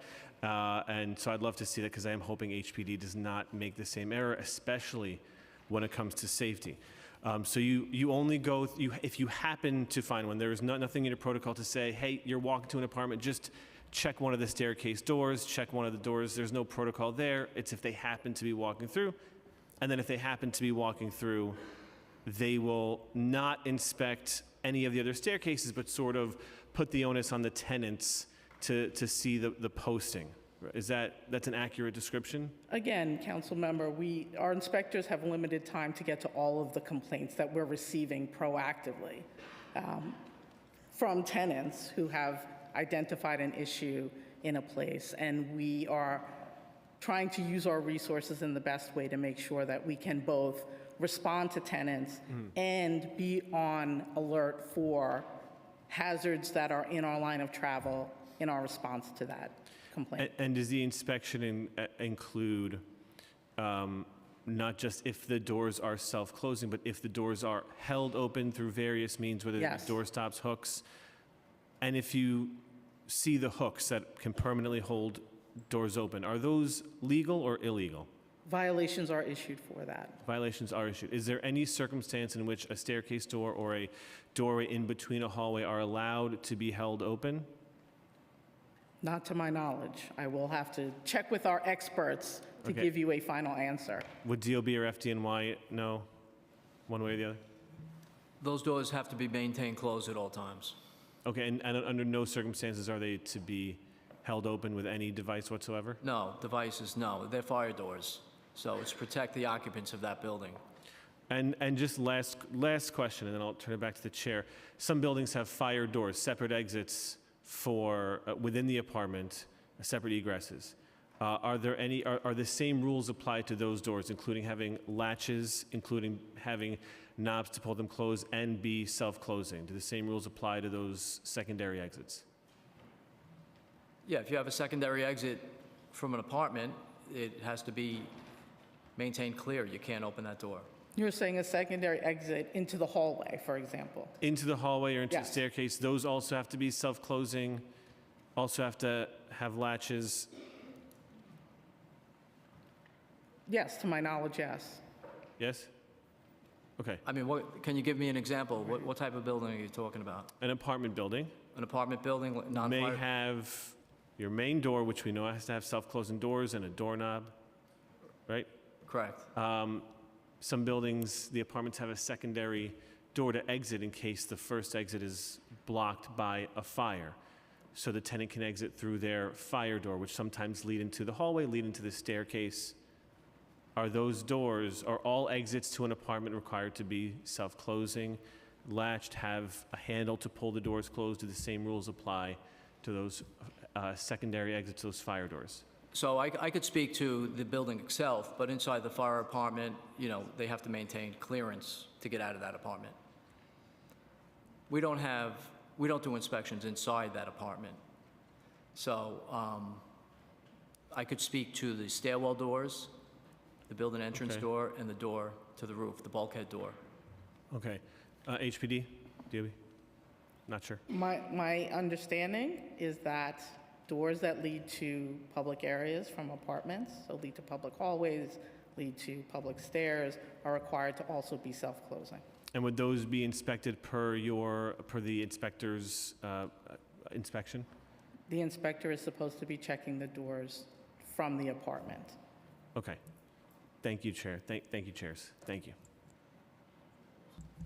Thank you, Councilmember Dinowitz. I'd now like to turn it to Councilmember De La Rosa, followed by Councilmember Feliz. Thank you, chairs, for this important hearing, and I want to thank the administration for being here, and also some of the folks who are representing some of the Twin Parks fire victims and families. I know that grief is a long process, and we stand with you in these moments and with my colleagues in the Bronx. I have questions specifically about what happens after fires, and I'm glad that I see Deputy Commissioner Santiago here. We've been at many fires uptown in my district in Washington Heights. I have a question about after a fire. So a vacate order is lifted, and the landlord proceeds to work on a building that has had a fire. What we're seeing in my community is that in some instances, landlords are reconstructing apartments in ways that do not look the way they did before the fire. You know, we have the situation 74, 78 Post. They were displaced for about 2 years after 2 fires back to back in that building. The landlord was obviously negligent in this case, and now he is, you know, re-renting apartments. The structure of the building has changed. Apartment numbers are shifted. Even the composition of the apartments are different. So 2 bedrooms are now 1 bedrooms. You know, it messes with the stabilization of those units for affordability. And also it messes with families who, you know, are coming back to apartments that look completely different in the layout than what they were. What can HPD do to, one, enforce against landlords that are doing these things outside of the realm of the law and legality? And 2, what is our tools as council members when we're receiving the complaints from constituents who after 2 years are finding themselves having to move back into these apartments, some of them beautifully renovated, however, they don't look like the apartments they left, and they have no choice because it's either take this apartment or be homeless. What can we do? Thank you, Councilmember. That's a very complex issue. It involves the state homes and community renewal. If the tenants are rent regulated,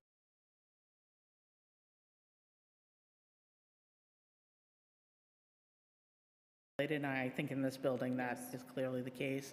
HPD does not approve or look at the permits that the owner is getting to do some of the renovation. And so reach out to HCR about what the tenant's rights are given the reconfiguration of the apartment. Great, I'm looking forward to DOB, but I also, just as a follow-up, if we know that the landlord is creating situations that are egregious for tenants before the fire and after, what can HPD specifically do to proactively, I'll use Councilmember Denowitz's words, proactively enforce against this landlord? Certainly before the fire, before anything happens, if a building is just in poor condition, you know, you should be encouraging tenants to file complaints. As violations are issued, buildings become eligible for a number of different HPD enhanced enforcement programs or litigation. And so, you know, you should always reach out to Nicole in her office or to us regarding those specific instances. After the fire, if tenants return, and again, with this configuration issue aside, if there are issues with the maintenance of the property, and especially a fire like Post Avenue where we are monitoring that, certainly reach out to us. Again, encourage tenants to take the action to call 311 and let us know what the specific issues are. You know, tenant harassment is real, and you know, this isn't a hearing about that, but certainly HPD has a lot of tools. DOB has tools regarding tenant harassment issues.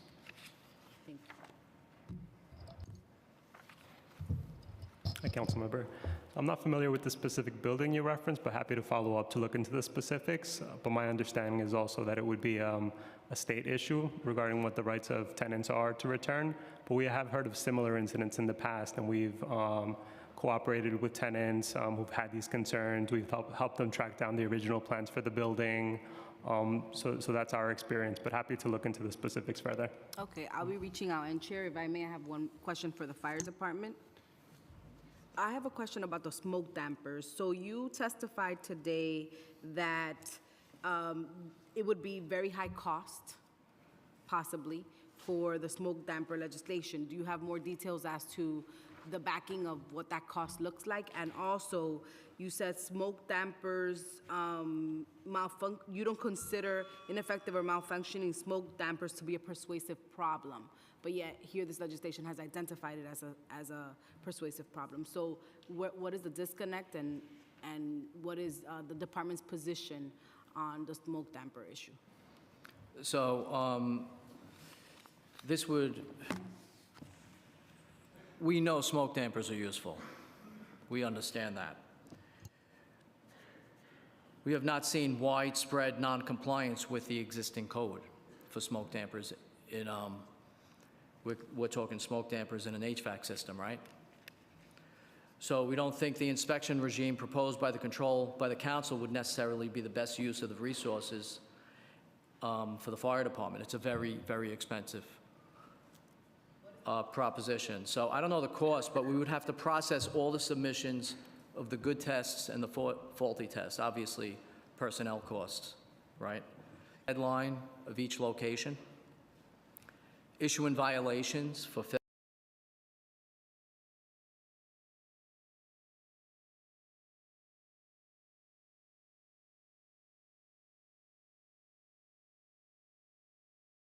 to adhere to the deadline, and prosecuting those violations and preparing reports for the council about all of this.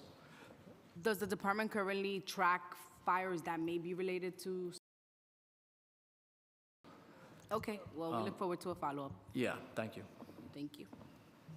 Thank you, Councilmember De La Rosa. And just, I think you just answered this question, but just to make sure, you don't have the data today about the pervasiveness of damaged smoke damper systems? No, I don't have that information. Okay. It would be helpful to receive that for our consideration. Okay. Okay, thank you. Thank you, Councilmember De La Rosa. Now I'd like to turn it over to Councilmember Feliz.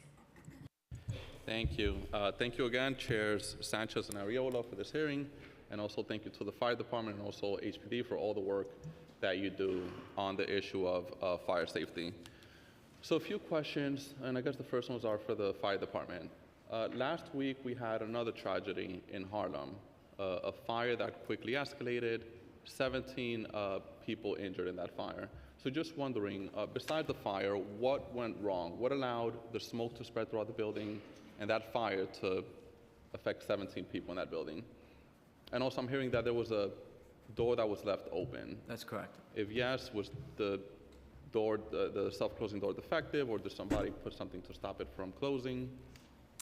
Okay, so the fire was in a 6-story multiple dwelling, the kind of dwelling brick with fire escapes that I explained before, very common building to New York City.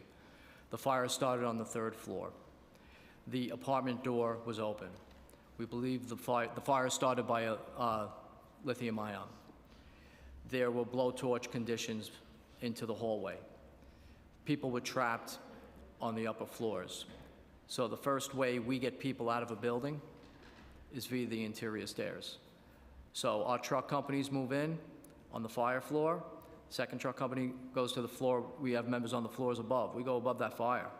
We couldn't get above the fire from the interior. So after the interior stairs, we try to get them out via the fire escapes and ladders. It was the back or the side of the building. We couldn't access that floor with ladders, right? With portable ladders anyway, or our aerial ladders.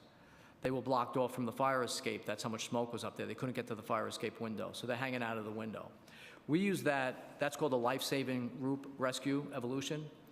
We use that evolution probably once a year, maybe sometimes twice a year. There were 3 done at this particular fire by 3 different people. It's a one-person evolution going down the rope, but it's a fully team effort on that roof of that building. That's another reason we familiarize ourselves with these buildings during our inspections, to look for these tie-off points. So we are trained on this from the minute we go into the fire academy, and we drill on this constantly. It's for the life safety of the residents. And it's very unfortunate that one person died, but there could have been more. And I'm extremely proud to say I'm part of the FDNY, and what happened last week, they did a phenomenal, phenomenal job. But they couldn't get above the stairs. It was a fire where we saved those people due to our training. Right, yeah, and we also those videos. Just want to thank you and your entire team for putting your life at risk to save people that you don't know, you've never met. But just wondering, what allowed that door to stay open? Was it the fact that it wasn't properly self-closing, or did somebody put something to stop it from closing? I don't have that information with me right now. Okay. But by having that door open resulted in the people upstairs being trapped, the residents and the occupants above that fire being trapped. We try to emphasize, even with our fire safety education, we constantly emphasize, close that door behind you. if there's a fire in your apartment, close that door behind. And as you could see, it was similar to Twin Parks, right? When we arrived at Twin Parks, we arrived there in 3 minutes. The apartment door was open. The apartment across the way, where there were multiple fatalities, was open. Both stairwell doors were open, right? The doors were open. And that creates what we call a flow path. In a fire situation, it's high pressure, right? Fire builds, it creates pressure. And when you open up a door, it goes to a low pressure area, right? So by having that flow path, it's a flue. The toxic gases, the smoke and the fire ran down that hallway, and those smoke and gases went up the stairs. Then there were multiple stairwell doors that were open on other floors as well. Okay, and I guess in the case of the Harlem fire, we're talking about the front entrance door not self-closing, right? That's what allowed the fire to exit. Were there other non-working self-closing doors, for example, in the common areas, that allowed the fire to go into the stairwells and et cetera? In the Harlem fire? Yeah. Yeah, I'm not familiar with that. I don't have that information with me today. It's still under investigation. Yeah, it's still under investigation. It's a brand new fire. Yep. Thank you. Okay, cool. Well, thank you for the information on that. A few questions to HPD. So after the Twin Parks fire, we passed a very thorough package of legislation, including on the issue of self-closing doors, providing landlords a certain time period to correct conditions. Chair, if I could just have another minute to briefly ask a few more questions. We passed legislation requiring that the landlords fix self-closing doors within a certain time period, requiring a re-inspection after that time period. And if the re-inspection determines that the violation still exists, of course, self-closing doors would be fixed under the emergency repair program. So just curious, earlier you mentioned that last year there were 50,000 self-closing door violations placed. Is that correct? Yes. Okay. And just curious, how many re-inspections were conducted for those violations? So to date, since we were required to do the re-inspections, we have done, what did I say, 55,000 re-inspections? Give me 1 second, Councilmember. Yeah, and if we could get data for the specific 50,000 that we had last year, the 50,000 violations. Okay. Okay, we can break that down for you, just that subset, if that's what you're looking for. Yeah, okay. And also, how fast are these re-inspections being conducted? So again, as I testified, on average, it's about 13 days to do the re-inspection, and 80% of them are done within the 20 days. 80% of them are corrected within? No, the re-inspection is done. That's your question, correct? Yeah. And also, if the re-inspection determined that the violation still exists, how fast would you come back to correct them? So there's two sides to that, council member. If an owner certifies correction of the violation, the re-inspection is done by our housing inspectors and then subsequently referred to our emergency repair program. If the owner does not certify the correction, the initial re-inspection is done by the emergency repair program. And that program, during their re-inspection, can immediately write a work order for a vendor. So the timing will depend on who has done that initial re-inspection. Okay, and generally after that re-inspection and after that work order, how long does it generally take to get the self-closing door fixed? I can certainly get that information to you. We do have requirements contracts for vendors, so we can bid it out or assign it to a vendor relatively quickly after we've done that.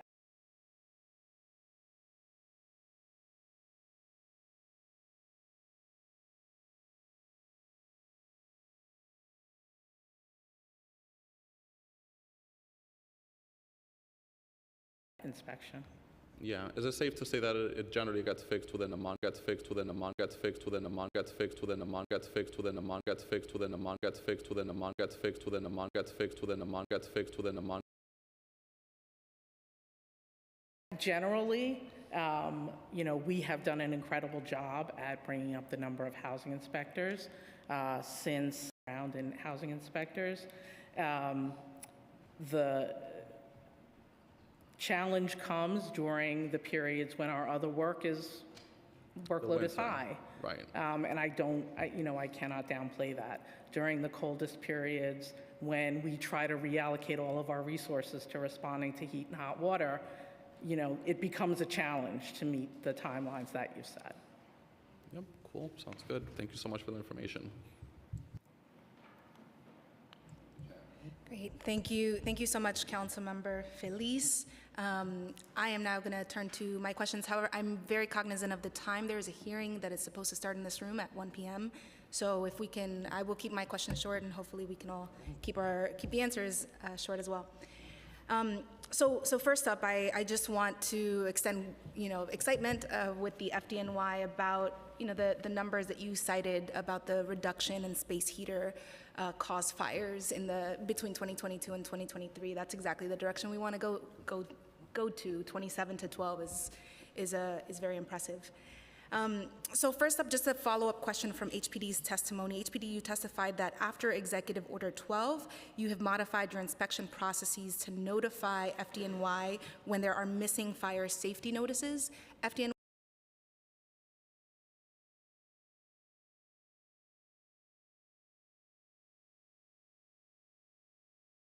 that information.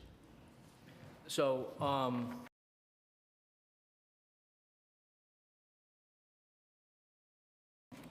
as I was explaining before, HPD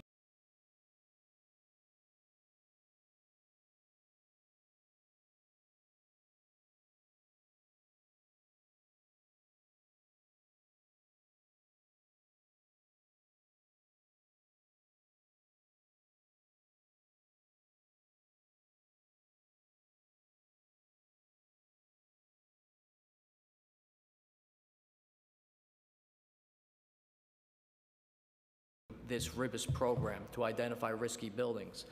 So we have different models that will determine the probability of a major fire in that building and also determine the probability of somebody dying or being seriously injured if there's a fire in that building. And that's how the risk is determined. We have a risk score and we have a ranking. So we get this information from HPDs. It's a tremendous amount of information. It's broken down into 350 categories, approximately 5 million entries of information, a lot of information. So what we do not want to do is we don't want to incorporate this information without compromising our existing system. So when a building does come up that's risky, we will inspect that building. Again, we inspect at the building level, not the apartment level. So when a building that HPD has flagged in their 5 million entries of data, and it dovetails with a building that is ranking high through RIBIS, then that building is prioritized for inspection? Yeah, so the units, all 350 plus fire companies, have a ranking on their computer, and it refreshes on a monthly basis, and they will get that at the top of their queue, so to speak. And of course, that's in addition to complaints, which we had last night, and other inspections that they do. Thank you so much. Yeah, I requested previously information about RIBIS, and it was very, thank you to Jake, who I'm gonna get at the dais one day, for sharing information about the submodels, right? I'm right, yes. The submodels in RIBIS about the ignition model and the impact model. Understanding how HPD shares this missing notice information with FDNY, and then you incorporate it into the way that you choose buildings for inspection, proactive inspection. How is RIBIS used by other agencies, HPD, DOB, with your proactive inspections or any of your inspections, reactive? Do you have access to this information? So we don't access RIBIS directly. We sent over, for the proactive program, we identified a list of buildings based on our criteria, and then we gave that list to the fire department, and they applied the RIBIS. And then they gave us back the ranking. and we worked from there. So we didn't directly access it, but certainly it played a big role in the selection of buildings for those proactive self-closing door inspections. Thank you. Do you think it would be helpful to have the rich information and outputs from the RIBIS model for your selection of buildings and the different programs that you need to select buildings for? I think let us see how this worked out. Again, at the end of this first year's program, we'll have an opportunity to assess, how that selection went, whether they were good candidates, what did it bring to the process, and then I think maybe we'll have a better answer for your question, council member. Thank you. For FDNY, so I had a pre-hearing discussion with several advocates and researchers, and one study in particular was highlighted to us that I wanted to Engineering magazine. Fire and emergencies of all types have been rising in the Bronx over a 15-year period, while the number of units assigned to the Bronx have been declining, and recognizing that they've been declining all across the city, the Bronx has been experiencing an increase, according to the study, versus other parts of the city, Manhattan in particular. So can you explain the decision-making for declining unit assignments in the face of increased fire events, or how FDNY makes these decisions? We haven't cut any fire units in the Bronx or throughout in the city in many, many years. We still have the same resources that we've had for many years. Fire activity has increased, and again, we are working to educate the public, and we are trying our best. Our response times are still, citywide, our response times are a little bit over 4.5 minutes. And what that means is when you call 911, it starts then until we show up in front of that building. That's very, very good. 4.5 minutes citywide. You can't touch those numbers anywhere in this country. Thank you. And I'll follow up with the particular study so that perhaps we can have a more focused conversation about some of the numbers in there. Thank you, council member. Thank you. And one more question for FDNY. So according to the preliminary mayor's management report, the number of life safety education presentations have decreased from 1,449 in the first 4 months of FY23 to 735 in the first 4 months of FY 2024. So 1,449 in 2023 and 735 in 2024. So I just wanted to clarify that discrepancy, because you've talked about the increased number of presentations and number of people reached versus some of these PMMR numbers. Right. Even though the number of events may have decreased, the number of people that we reached have increased. Okay, thank you. That's helpful. Next, Local Law 65 of 2022 required FDNY to provide educational materials and provide outreach on the safe operation of electric space heaters in residential settings. Can you provide an update that is specific to the outreach conducted as a result of this local law? Yeah, so when we perform fire safety education, we do concentrate on space heater safety, and we also concentrate on seasonal safety. So we want people to know that you can't use an extension cord with a space heater. There's a tremendous load, and a lot of people use power strips. That's an extension cord, and that's where the education comes in. The electricity in these buildings, it's very old, and we don't want people having these space heaters on when they're not in the room that's being heated, and also when they're sleeping. Right? Also, that space heater needs clearance as well. So this is a message that we are trying to get across. And we're very happy that we have been getting that across with the reduction of space heater fires from 22 to 23. And I would like to add, Councilmember, if I can, as you know, the new ABCs of housing, a whole page is dedicated, page 7, to fire safety tips.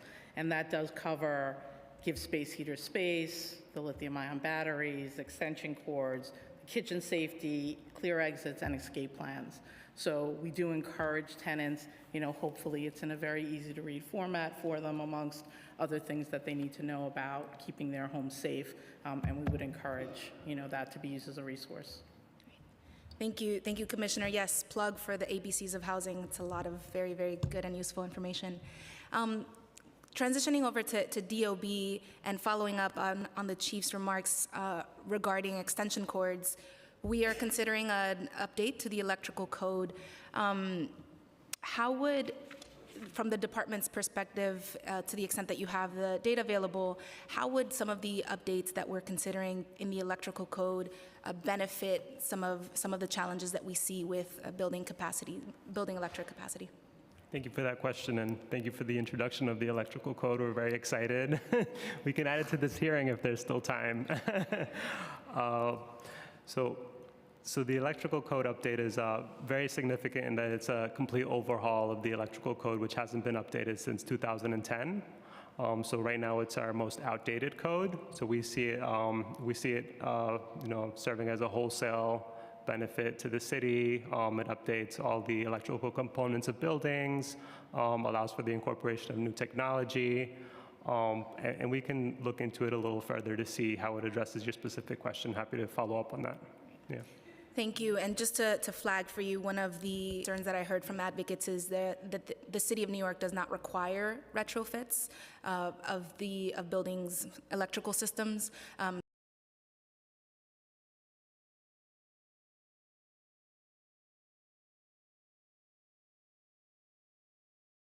So, as we continue that conversation, more information shared with the public and hearing the public's feedback on those requirements would be helpful. Thank you so much. Scrolling to my next question, apologies. Okay, so staying with you, Assistant Commissioner, or Deputy Commissioner, my apologies, when the department determines that there may be a structural issue that deems a building unsafe, possibly leading to a vacate order, how does the department continue to follow up with the owner and with tenants to ensure that repairs are made when possible?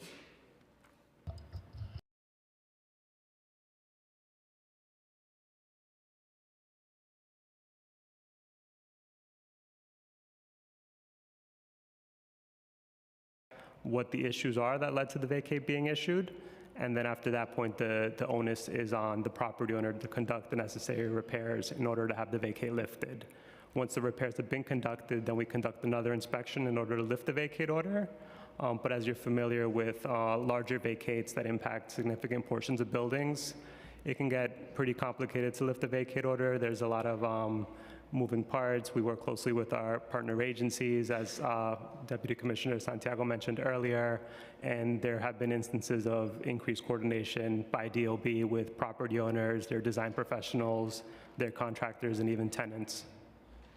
So how are tenants in particular updated? And maybe this is a question for HPD, because I've heard, especially in the case of 1915 Billingsley, for instance, that families were told that they were no longer going to be able to stay at their emergency shelter, but I didn't know about the vacate being lifted. The emergency shelters did. So what is the information flow to tenants about vacates being lifted? Again, for HPD vacates, and this was a case where both agencies had vacate orders, so it does get a little bit more complicated. But in cases where HPD has a vacate order, if that person is involved with our emergency housing services, again, whether it's because they are in accepted shelter from us, temporary relocation, or whether they've just registered with emergency housing, we do reach out to them, attempt to reach out to them directly to let them know that the vacate has been rescinded. Okay, so through emergency housing services. And for both agencies, how often are violations and vacate order information updated online, as we see very outdated information on both of your websites? So information on HPD Online is updated every day based on what happens in our internal system. So if the approval is given in our internal system today, tomorrow you will see it on HPD Online. I'm sorry, Deputy Commissioner, before you answer for DOB, for HPD, understood that once HPD updates the information, it is online. We have many instances of building owners claiming that they have made repairs, that they have done work, and that information is not reflected on HPD online. So what is that information flow and what could be leading to some of the discrepancies? So owners should be reaching out to us if they've made repairs to request re-inspections as they're necessary. You know, in some cases, we are monitoring more often than in other cases. And so if it is, you know, if it has either gone beyond the timeline where we're monitoring daily or we are not monitoring daily, then that property owner needs to reach out to us, and we're happy to work with them. Our goal is always to get people back into their housing as quickly as possible, assuming that that is safe for them to do so. Thank you. Thank you. And similarly for DOB, our information on our website is updated pretty frequently. Complaints and inspection results, for example, that would be updated either later in the same day or the next day. But I believe you were referencing construction applications and permits. That's instantaneous in the DOB Now system. So as soon as a construction application is filed, where it is in the review process by DOB and whether permits were issued, that's all transparent and updated in real time. Thank you so much. Nearing the end of my questions here. So for moving back to staying in the topic of tenant information and access to information when they're in this distressing situation of having been displaced from their home due to one of these emergencies. Deputy Commissioner, can you describe to us HPD's contract with the American Red Cross? What exactly what are their scope of services, and in particular, with a particular emphasis on tenant communications and length of time? So I do not oversee the area that manages that contract, but certainly we're happy to get back to you in response to any specific questions you have about that, Council Member. Got it. Okay, thank you. Okay, so I will have a couple of follow-up questions for you, and just wanted to flag. I mentioned some of these up front in my. Yes, I do have 2 screens up at the dais. I am very proud of this, but just wanted to flag. Right? Isn't that cool? I mentioned some of this at the top with my testimony, but there are a lot of issues that have become clear to me and to my colleagues as you've heard, and I want to highlight them here to make sure that we can have a broader conversation. Like I said, I certainly acknowledge New York City is a leader in providing for New Yorkers in times of distress. Other cities don't have programs like the ones that we do, but that doesn't mean that we can't do it in a better way for tenants. So there's been a lot of concerns around the lack of communication from the agencies. There's a lot of ongoing work and coordination between the agencies, emergency management, HPD, DOB, but that information is not always accessible to the tenants regarding what is the status of their building, when they will be able to go back, any time estimates. And then just with respect to the experience of being displaced, there have been a lot of concerns, and these are ongoing, about placements in hotels that are far or shelters that are far, not having access to cooking equipment, the costs of being displaced piling up because you have to, you have to purchase food and you're not able to cook it. There are issues around today, which agency is sort of responsible or provides any oversight over ensuring that a property owner provides security for a building so that there's no looting and theft that occurs of tenants' properties. And there's an entire list, but I wanted to highlight that as a topic for further discussion, and maybe you can address the building security question. Excuse me. Generally, obviously, property owners are responsible to secure the building. If there are cases where apartments are unsecured and there is no property owner to speak of who is engaged with the building, HPD may seal individual apartments. But the agency is not responsible for the site security in the way that I think you're asking. And I just echo Anne-Marie's response. So DOB is also not responsible for securing the building. That would be a responsibility of the owner. Okay. And then tenants they need to take it up with the owner if there are losses. Correct. Great. Okay. Well, with that, my questions conclude. Chair, do you? I have concluded as well. Okay, thank you, Chair. Well, thank you all for your testimony today. Look forward to further discussion on this, but I think we have a lot to be proud of and some work to do, but it's on a very strong foundation. So thank you for your work, DOB and HPD and FDNY. Thank you to our first responders for everything that they do to protect New Yorkers. Well done. Thank you. We will now turn to testimony from the public. Please listen for your name to be called, whether you are here in person or appearing via Zoom. If you're testifying on Zoom, when it is your turn to testify, you will be prompted to unmute. Please accept this prompt and begin your testimony. In the interest of time, your testimony will be limited to 2 minutes per person. We will begin with our first panel, Oren Barzui, Chris Rutch, Daniel Avery, Alfred Webb, and Melissa Barber. You can please come up to the table.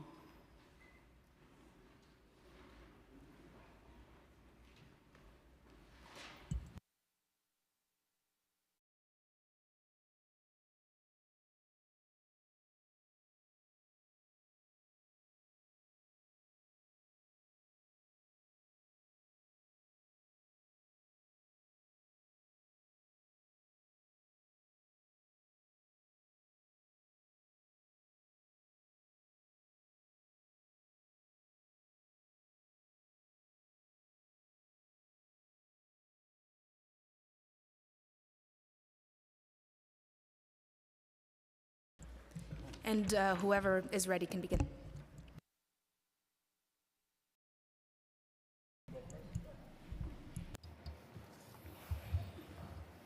Good afternoon. First, I would like to thank the men and women of FDNY EMS, our EMTs, paramedics, and fire inspectors. I also want to thank our firefighters for their heroic work during the Twin Towers tragedy. Thank you, committee chairperson and honorable council members. My name is Oren Barzilay. I'm a 29-year veteran of FDNY EMS. I am also the president of EMS Local 2507. I am here today to speak on behalf of more than 4,100 uniformed FDNY EMTs, paramedics, and fire inspectors. New York EMTs serve in the most renowned fire department in the country, perhaps one of the most renowned in the world. We are tasked with responding to an incredible number of emergencies each year. In 2023, EMS responded to 1.62 million medical emergencies, another record-setting year for the department and nearly 40,000 call increase from 2022. Since the start of COVID-19 pandemic in 2020, responses by New York City medical first responders are up roughly 15%. FDNY EMS has responded to over 28 million medical emergencies since 2003. I am here today to spotlight very considerable issues for our city's EMTs, who, despite their pivotal role in serving and protecting New Yorkers, we are horrifically supported with resources from our city government. EMT assaults are at an all-time high within the past 2 years, where FDNY EMTs and paramedics were attacked or threatened 386 times in 2021 and 363 times in 2022. Many hundreds of our members are not even reporting them due to a lack of any action at all by both the department, the city, and the judicial system. When we arrive at the scene of an emergency, we don't carry guns like our NYPD colleagues do. We don't have axes like our FDNY firefighters do. We roll up on the scene of an emergency with a doctor's bag to provide medical care. And in return, our members are being punched, kicked, spat on, bit, stabbed, and one was actually murdered last year. What is the city going to do to fix this crisis? I urge this committee to pass legislation that all EMTs or paramedics are not left alone in back of that ambulance. It must be mandated for the FDNY to require a 3-man crew in an ambulance. This way, no one is ever left alone. Furthermore, all our supervisors respond on their own without any additional resources. They need to have a second person with them as well.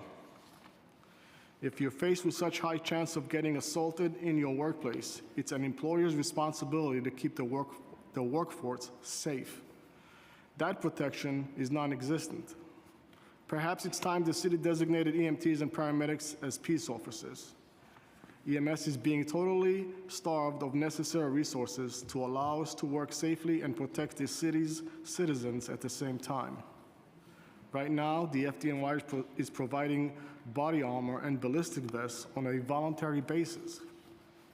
This tragic uptick in stories about EMTs are being brutally assaulted is worrying. That is why we need guaranteed permanent a 5-year replacement policy.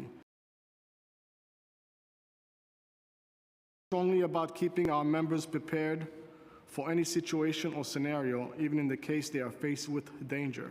The FDNY's de-escalation and self-defense training for emergency first responders is a good step for our members. However, it is clear to us that given the frequency of assaults on our members, this training needs to be more than just one and done.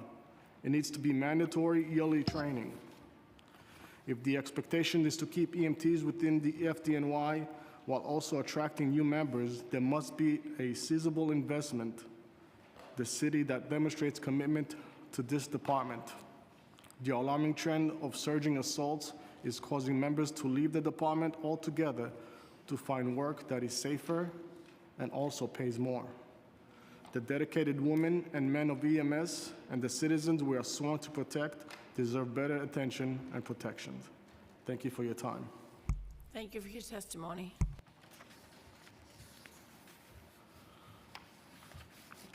Can I just add something to what the department spoke of?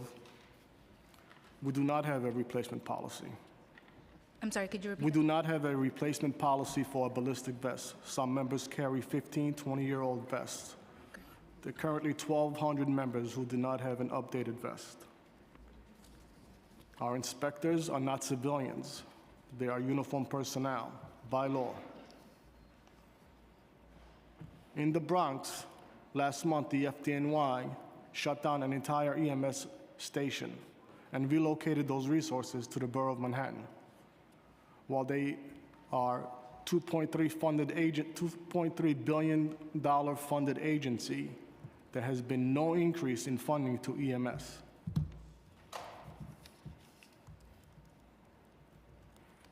Thank you. Thank you. I appreciate that information, that's the statistics, and look forward to working with you more. Yep, very important. Okay. Thank you to Chair Ariola, who has to jump to a different hearing, but I will be staying here to listen to all public testimony. Please. Chair Sanchez, Chair Ariola, and members of the Committee on the Housing and Buildings and Fire Emergency Management, I thank you for your opportunity to provide testimony regarding 88-2024. For the record, my name is Christopher Rook. I'm the Director of Education of the National Energy Management Institute, otherwise known as NEMI. When we walk into a building, NEMI promotes a healthy building, meaning that when all of us walked in today, we expected that the air was going to be filtered, we were going to have drinking fountains that we could drink from, and that the fire life safety system would respond as we expect.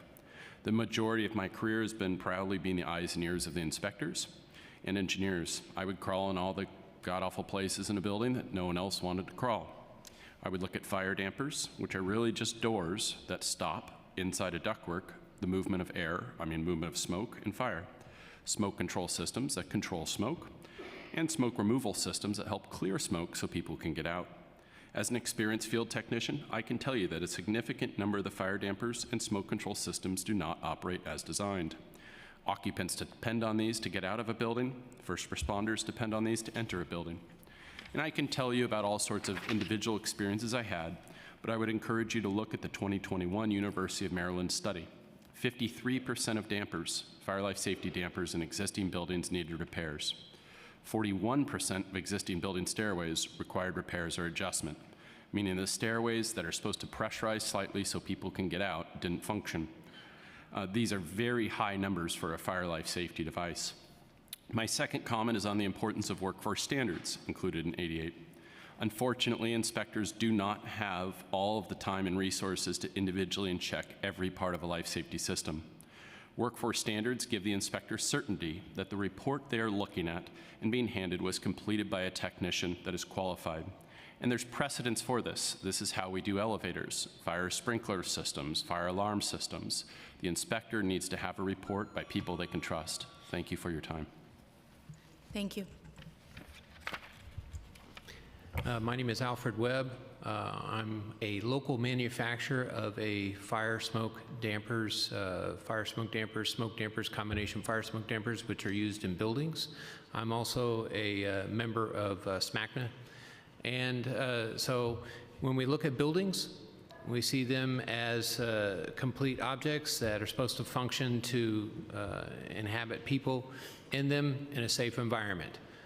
You want your doors to close, your fire doors to close. You want your HVAC systems to work. You want your smoke purge systems to work properly in that particular case.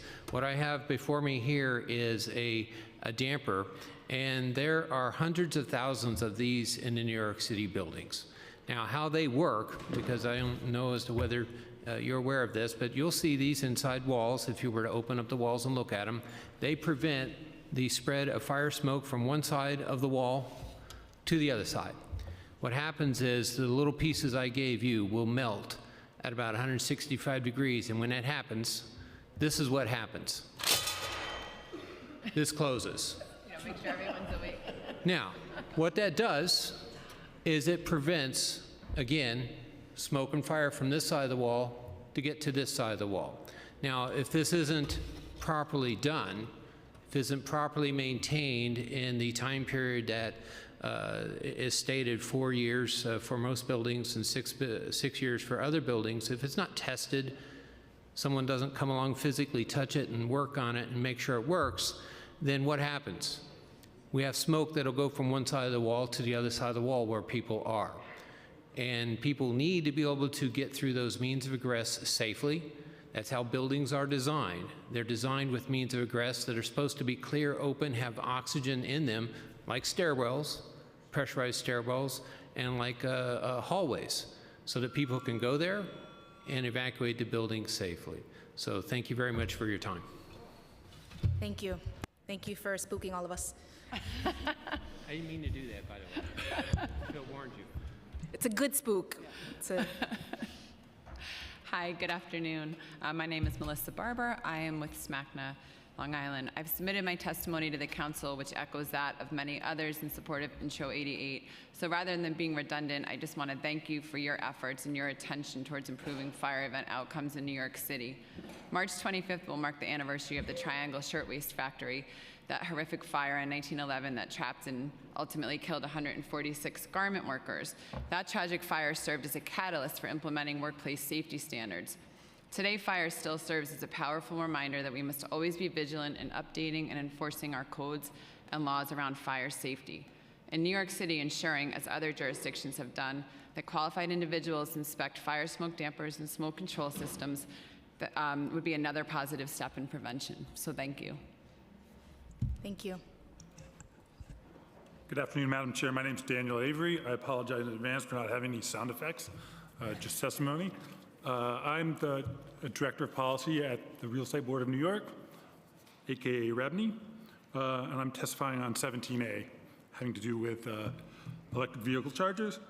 REBNY supports the goal of this bill to make electric vehicle charging equipment more available. Doing so will further the city-state ambitious plans to cut greenhouse gas emissions from the transportation sector by facilitating the transition from gas-powered to electric vehicles. Scaling up EV infrastructure along with intensive efforts to green the electric grid will also help to improve local air quality. REBNY urges the Council to consider a couple of practical challenges. First, we appreciate that the bill provides a number of waivers and exemptions. Proposed legislation is either very difficult or infeasible. The bill would be improved by strengthening the exemption for garages and lots associated with buildings that are 100% affordable, as these buildings are least able to manage the added cost of the project without tapping into highly limited city subsidies. In addition, because existing lots and garages must be updated to meet the bill's requirements by 2035, we do not think it makes sense to have a second standard for such facilities that are undertaking alterations. The reality is that upgrading electronic infrastructure in existing facilities is expensive and time-consuming. Allowing existing facilities until 2035 to comply with the law acknowledges and responds to that reality. Furthermore, many alterations undertaken at a building will pertain to other aspects of the garage or lot that are unrelated to electric capacity. For example, roof replacement or lobby renovation. Therefore, the bill should exclude alterations of existing structures for its mandates. Again, we support the goals of this bill and look forward to working with the city to finalize it. Thank you. Thank you so much, Mr. Avery. Just two quick follow-up questions. For Chris. Do you have, or does the University of Maryland have New York City specific numbers? As you heard earlier, we asked FDNY why they don't believe that smoke dampers are a significant problem. Damaged smoke dampers are a significant problem in New York City. But do you have statistics that might be specific to here? There is not specific to New York City that I have. And part of the problem before this study by the University of Maryland was that, believe it or not, most building owners didn't want to present that they found these problems in their own buildings.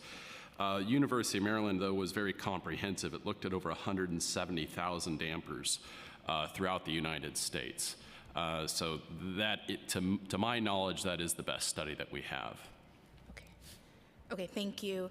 And the other concern we heard from FDNY was about the cost of implementation. They didn't articulate why they thought it would be so costly, but can you share how much it would cost a building, potentially? Yes, cost is always a concern. I think we all deal with that every day. For building owners, whether public or private, would in theory see no additional maintenance costs because they're already required to do this under the New York City Fire Code.